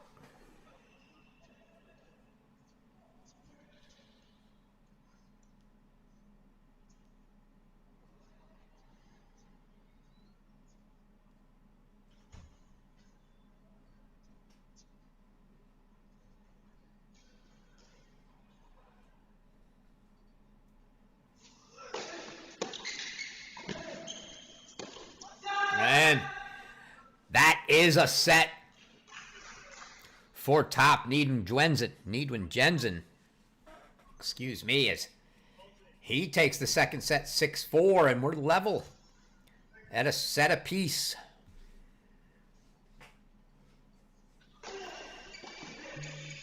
This is a spot, it seems like, where you almost always see someone take their extended restroom break. Doesn't look like Miyoshi's going to do that, but I'm going to say it looks like Nidunjianzan may. Looks like he's going to go get a change of clothes. He's taking some clothes and his water bottle with him.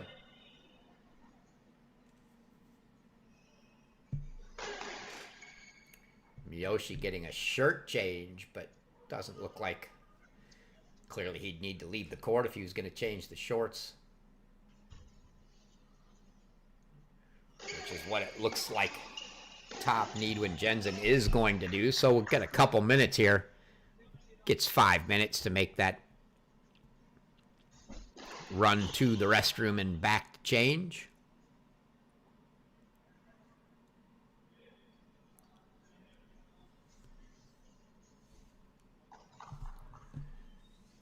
See if we can get a look around at scores around the site.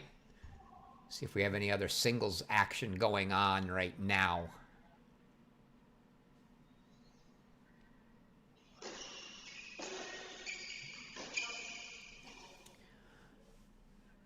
Nidunjianzan's teammates, Inchaspe and Ardilla, playing some doubles right now. They are up a set and a break on the hometown squad of Tim Seeger and Victor Tissetto from Tulsa.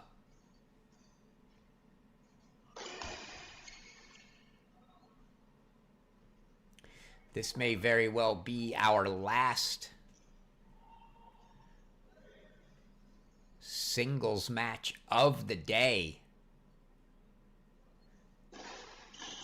as it looks like every other court has finished. Our last few to finish: Jonah Braswell of Texas, a 6-1, 6-3 win over Will Manning of NC State. Alexa Krivakapich from Purdue, a 6-4 in the third win over Christophe Clement of Georgia Tech in his second year after transferring from Kentucky.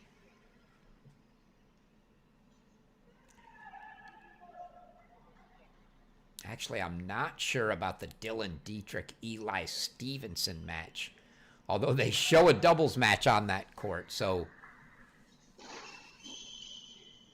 gonna say that that match did get played. I think Dietrich won.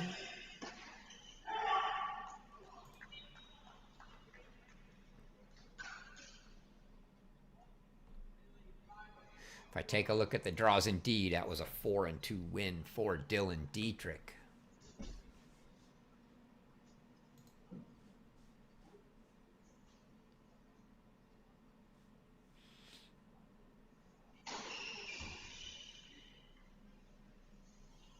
So I do believe all singles matches finished with the exception of this one.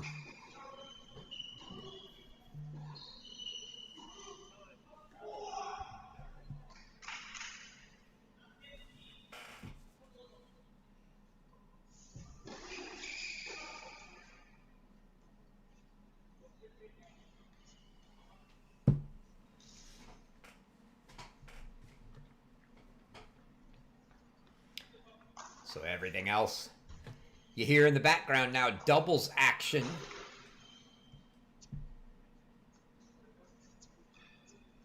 As it's first round singles and doubles today here in Tulsa.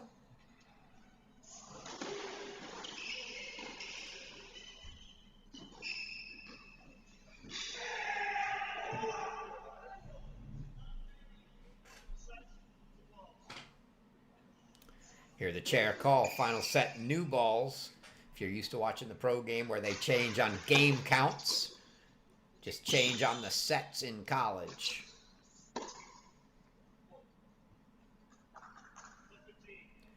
Pros change after 7 games, and then every 9 after that. Here we change after each set, regardless of how many games that is. Could be 6. Could be 12 plus a breaker.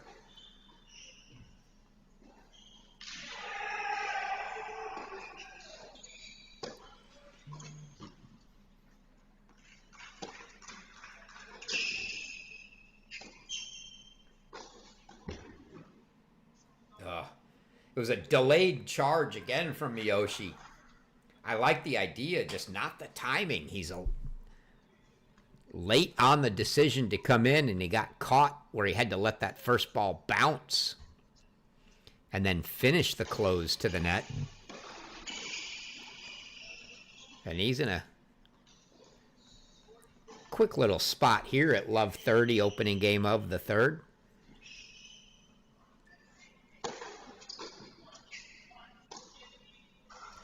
Make it Love 40. And now it's a real spot.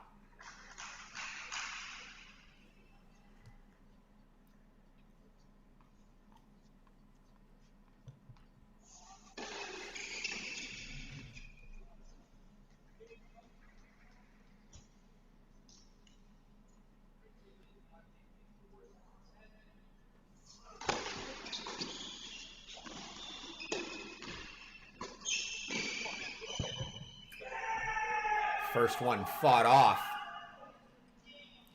Still 15-40. I'm glancing over at assistant coach Damian Hume. Right side of your screen, far side of the court in the orange top. As he's on this court coaching Nidunjianzan, but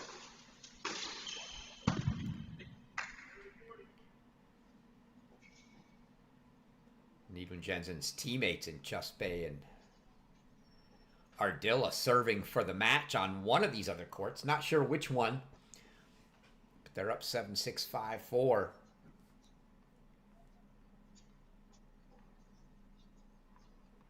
But I haven't seen Hume turn around once. He's locked in here with his guy in singles. And Miyoshi's fought back to 30-40 here. Let's see if he can bring it to a deuce point.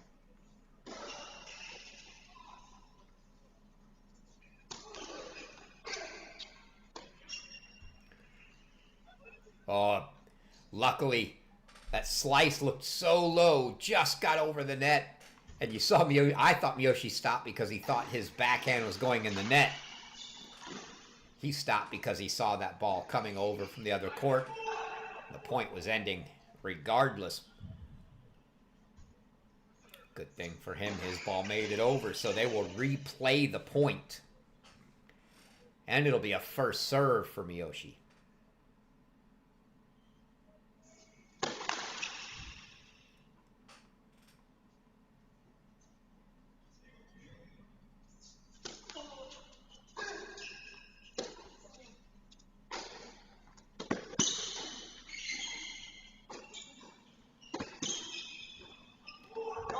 Just wide. a good idea, good look for Nidunjianzan there. But just missed the volley wide. And so from love 40 in the opening game of the third, Kenta Miyoshi's got it back to deuce, and it looks like... first he says ad court, then he stops and looks like he wants to change his mind and go to the deuce court, but elects to continue his pace over to the ad side, so it'll be a deuce deciding point in the ad court to open the third set here. Miyoshi can't buy a first serve right now. Look how wide. Nidunjianzan was baiting him to go T. Lined up out off the wide doubles line. And he draws the volley error out of Kenta Miyoshi, and it's an opening break for top Nidunjianzan here in the third. Princeton Senior takes a 1-love lead.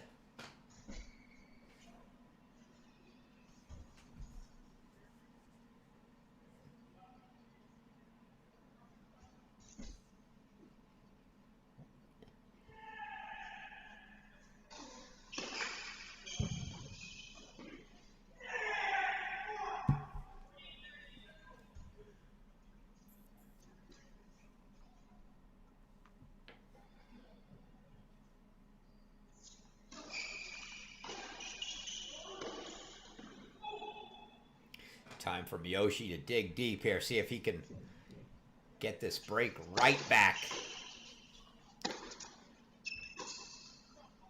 As once he gave that break up in the second, he just trailed the entire way. Never got it back. It's going to be a long haul for Nidunjianzan to do that again, but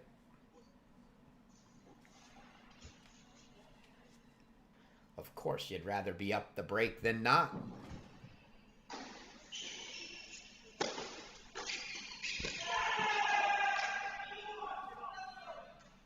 Oh, and it looked like that doubles match was right next door. That match on the court just to the right of us was the Princeton-Tulsa doubles match. And Inchespe and Ardilla take it 7-6, 6-4 over the Tulsa duo of Tim Seeger and Victor Tissetto. So Nidunjianzan looking to make it wins on side-to-side courts, if you will, for the Princeton Tigers.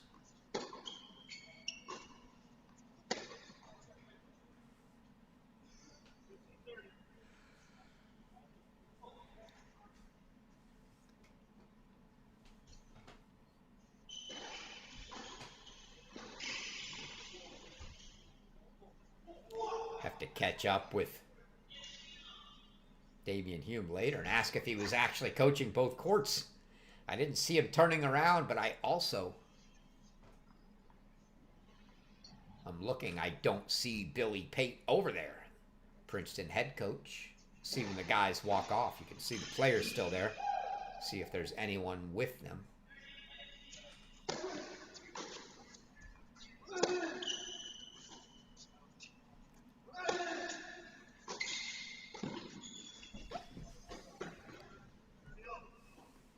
Great volley, great approach there from Nidunjianzan. Get a look here. Beautifully done. Backhand. Just simply redirected it into that forehand corner. No chance for Miyoshi to get there.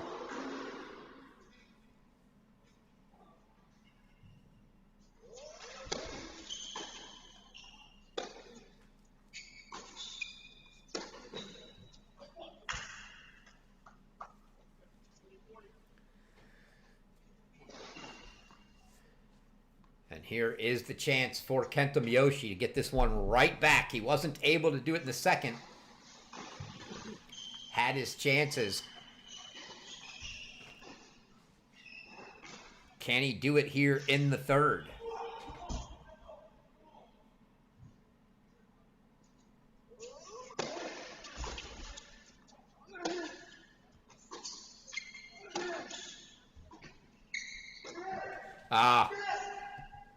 Too good from Nidunjianzan. Miyoshi's got to do something earlier than that, and it's going to be a deuce deciding point yet again. 6th time on the Nidunjianzan service game that he goes to deuce.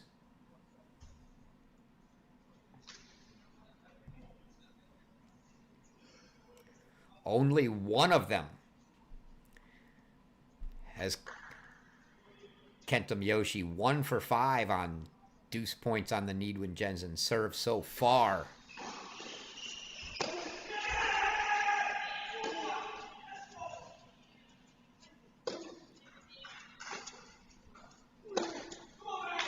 And the forehand long, make it 2 for 6 for Miyoshi on the deuce service games of top Nidunjianzan. And we're squared back at 1 apiece on serve here in the third.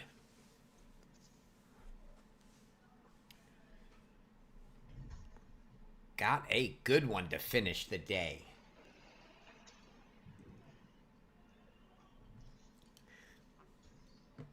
You see another doubles match. Next door getting set to go on.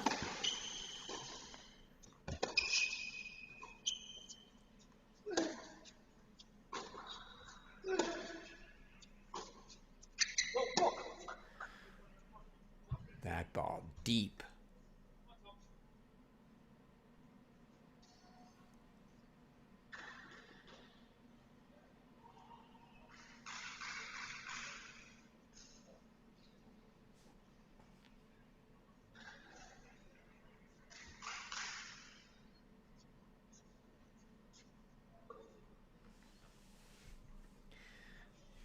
With the rain and the 6 courts indoors, going to have a lot of late doubles matches tonight, I think. Oh, what a ball. Hope I caught that one in time for the replay. Yeah, look at this. +1 from Miyoshi. Just left too much court, and Nidunjianzan makes him pay. Scoreboard again, frozen, lagging behind, but it is 1-all.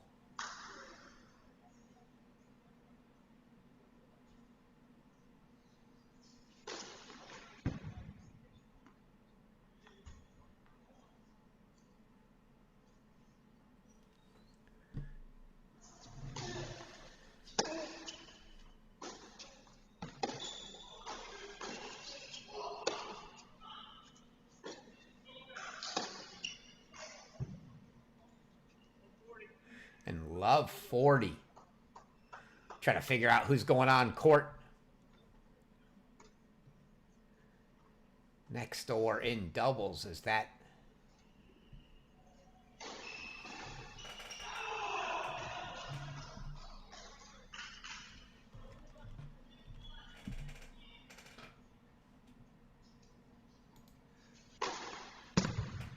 Looks like the unmistakable figure of Devin Bowen in the white shirt on the right, watching.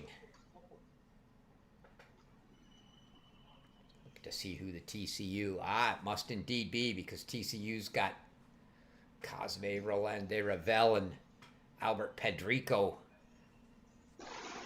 taking on Connor Smiley and Jakob Verba of Arkansas.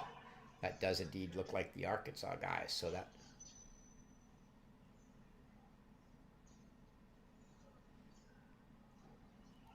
When you start to recognize the coaches by the way they stand, probably seen too much of them.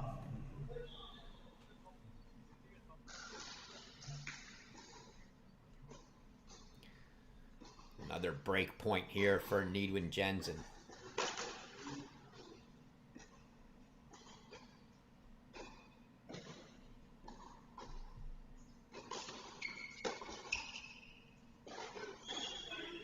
And from love 40 back to a deuce deciding point now.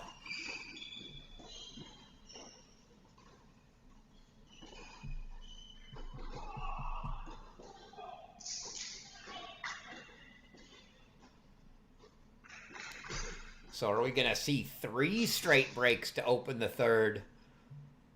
Or can Miyoshi right the ship and get the first hold here?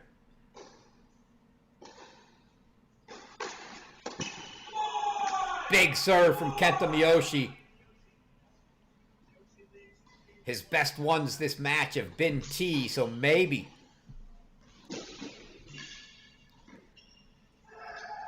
Maybe he caught Nidunjianzan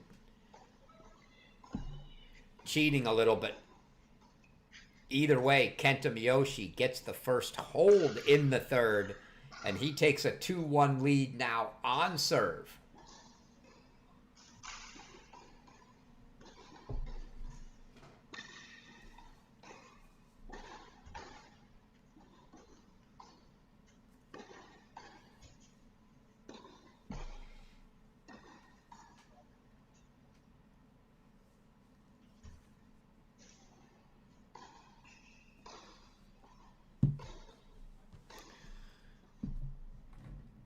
Staff is aware that the scoreboards have frozen here. Hopefully they'll get it straightened out. If it gets too late in the set, go back to some manual scoreboards for you, but we'll leave that there for now.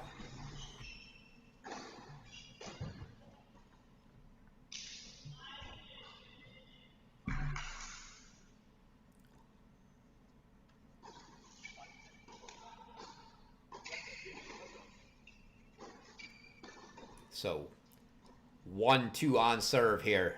Nidunjianzan serving.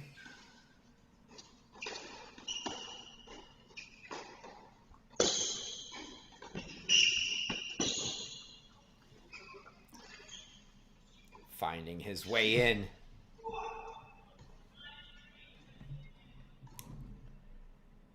Wish we had those ATP stat guys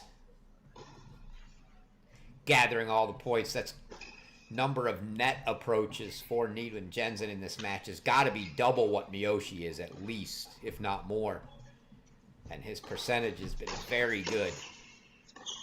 He's missed a few volleys here and there, but by and large, he's winning the majority of those net approaches.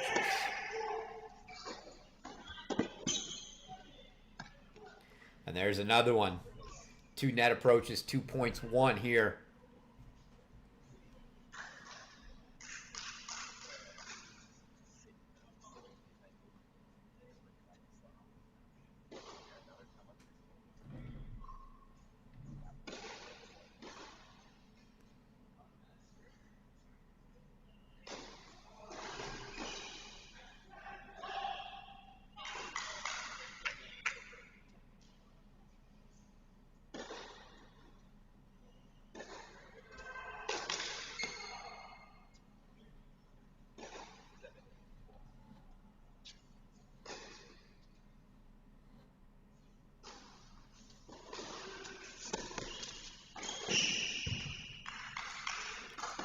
It's a great forehand from Miyoshi, but again, I don't like that hesitation. You saw he hit the great inside-out forehand, and after the ball cleared the net and he could see how good it was, then he decides maybe he wants to charge, and then realized, no, it's too late, I better not. Luckily, the ball didn't come back over the net, but that hesitation going to cost him.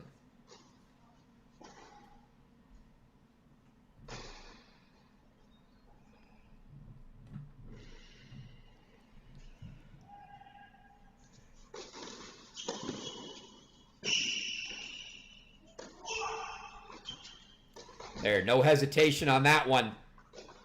He thought about it off the first ball, but waited. Got the short one. Hit it, approached, put the volley away. Well done by Kenta Miyoshi.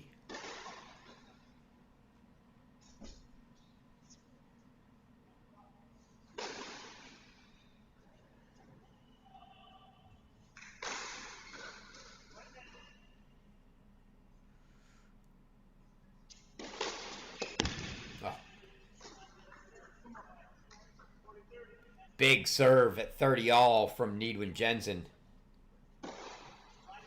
Makes it 40-30.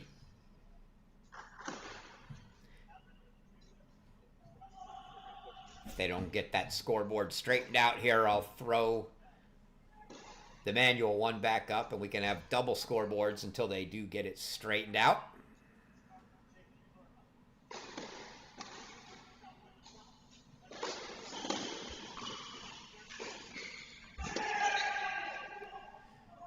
Just wide, and it's a hold for Nidunjianzan, so 2-all here in the third.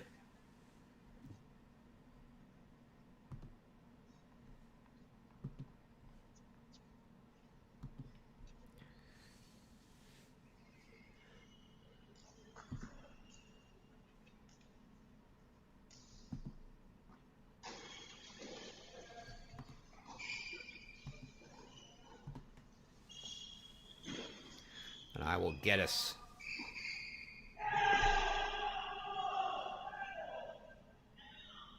up to date.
All right, I'll leave our scoreboard up until they get the one at the bottom caught up, if and when they do. So just keep an eye on the top left for now.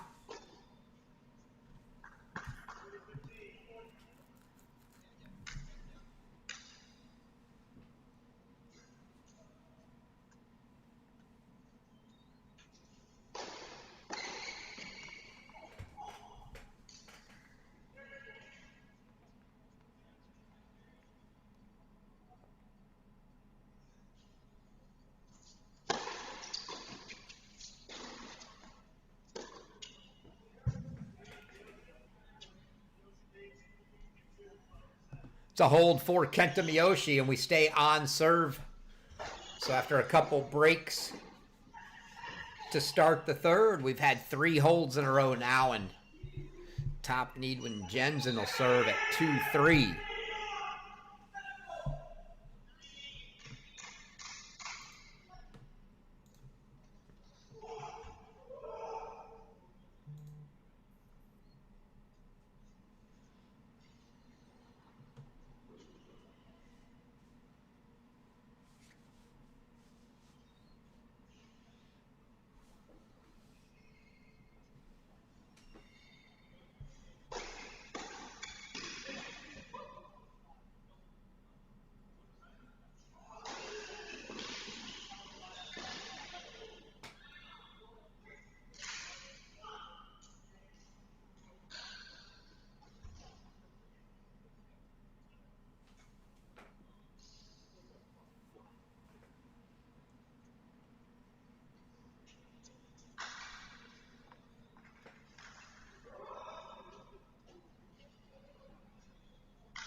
Miyoshi looked Thought that would have been a good ball to approach on that backhand into the corner. He doesn't look nearly as eager to get to the net as Nidunjianzan is.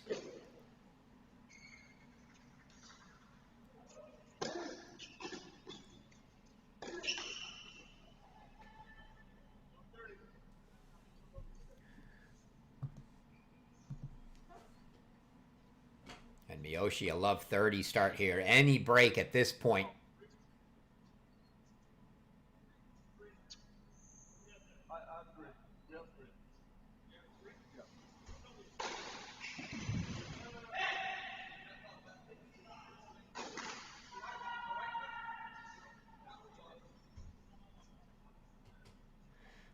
Little talk over. Evidently, both the balls in Coach Hume's hands are threes, which is what they're using, but one of them not theirs. Maybe a little extra time to reset for Nidunjianzan now at love 30 here.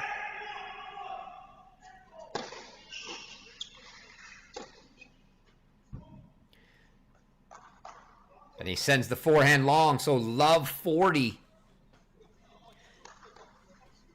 And 4 break chances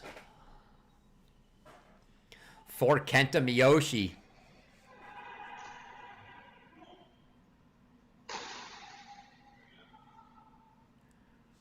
Who was broken to start the third, now has a shot to go up a break in the third. Just wide.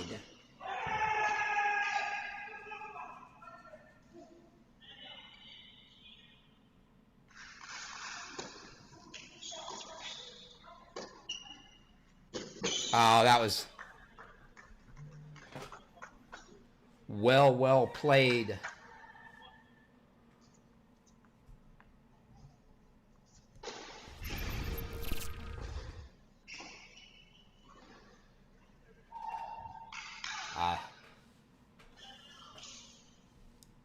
The price you pay for going so wide to hit that forehand.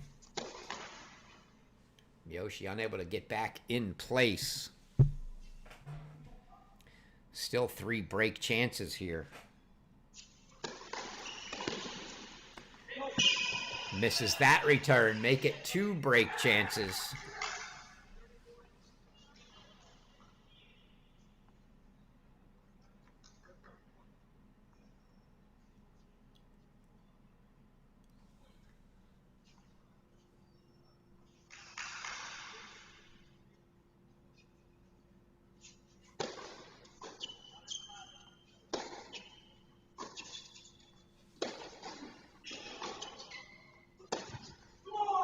And it is a break for Kenta Miyoshi, and he takes a 4-2 lead here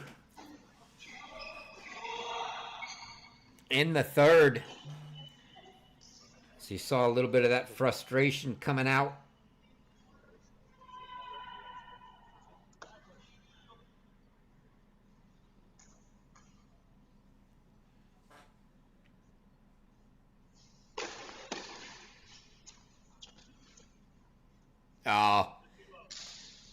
We saw the attempt in the first set of a drop shot that was easily covered. Didn't think we'd see any more of those from Kenta Miyoshi, but that one, a short hop drop shot that was disguised well enough that there was no chance for Nidunjianzan to get there.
That ball was good. Looked like right on the line, maybe. So Kenta Miyoshi takes a 5-2 lead.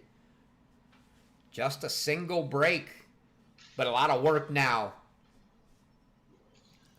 Facing top Nidunjianzan.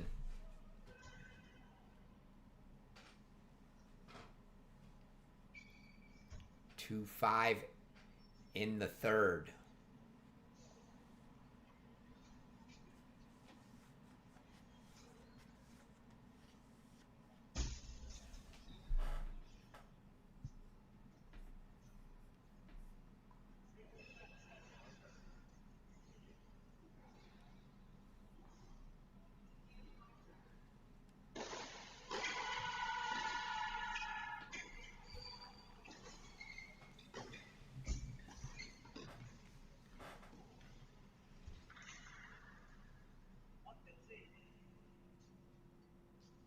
See if Nidunjianzan can gather himself here.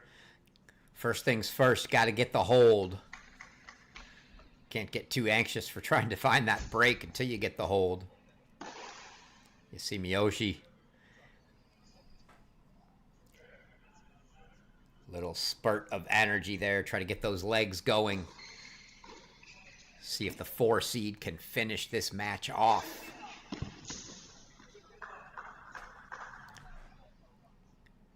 Good first serve. Ace on the first point of the game there for Nidunjianzan.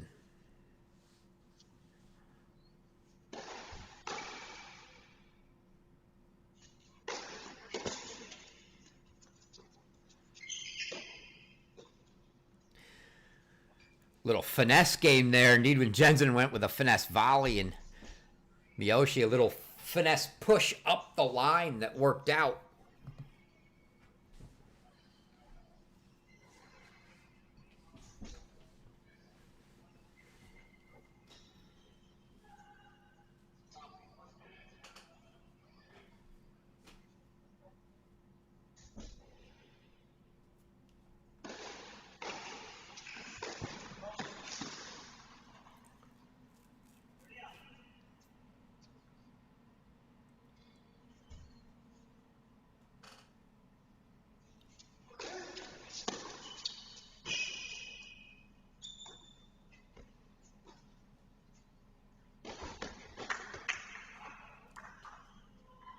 Good play from Miyoshi on his net approach.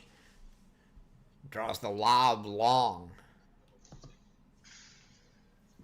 From Nidunjianzan, and now little work to do to get this hold.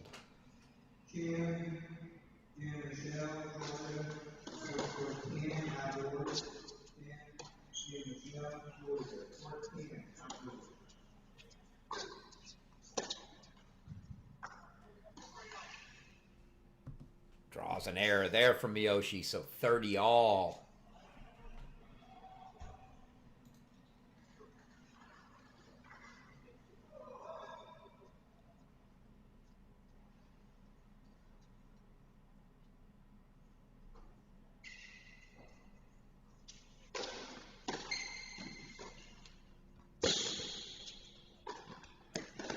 That lob never got up for Miyoshi, and Nidunjianzan puts it away, so a couple game points now for him at 40-30. Gonna try to make Kenta Miyoshi serve it out.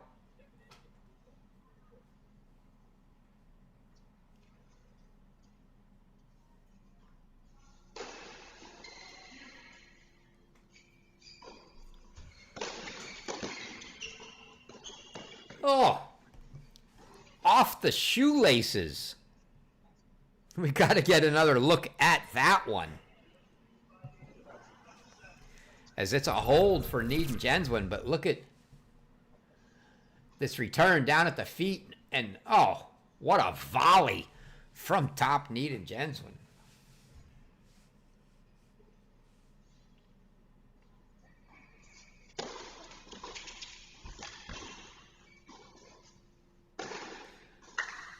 We have not seen a lot of serve and volleying from Kenta Miyoshi today, but he goes with the serve and volley on the first point of his 5-3 service game, trying to serve the match out here, and it works out. Good volley and then an easy put away.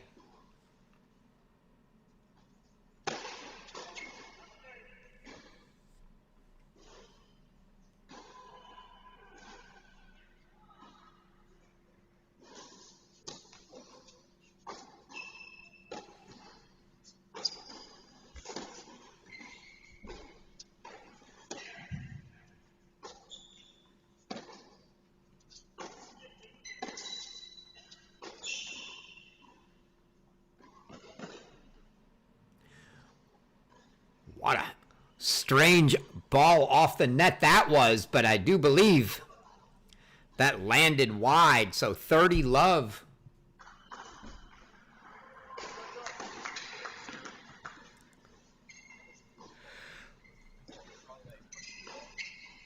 Two points away for Kenta Miyoshi now.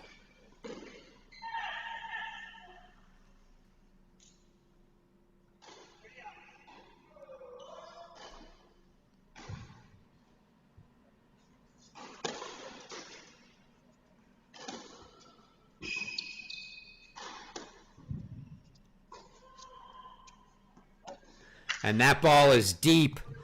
And that makes it 40 love, 4 match points now for the Illini senior, Kenta Miyoshi.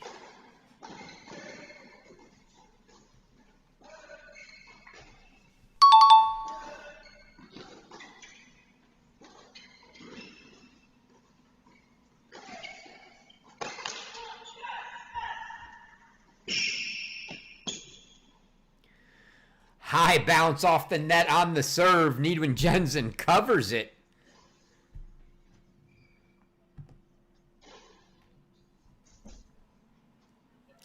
Fights off the first match point, but if need be, 3 more coming for Kenta Miyoshi here, 40-15.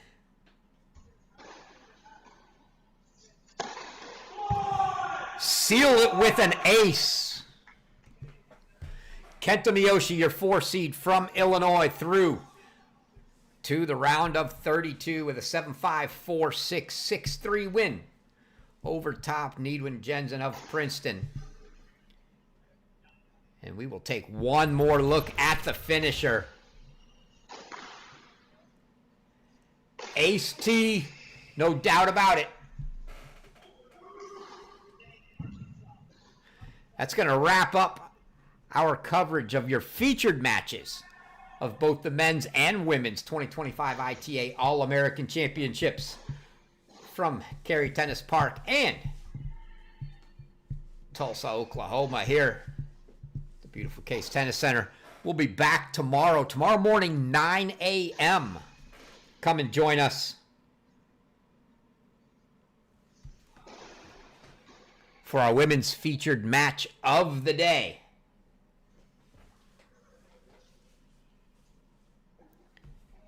Again, 9 a.m. tomorrow. It'll be Angie Obi Kajuru of North Carolina, Luciana Perry, Ohio State for the featured match of the day. Until then, folks, I've been your host, Chris Halioris. It's been a pleasure, and we will see you tomorrow.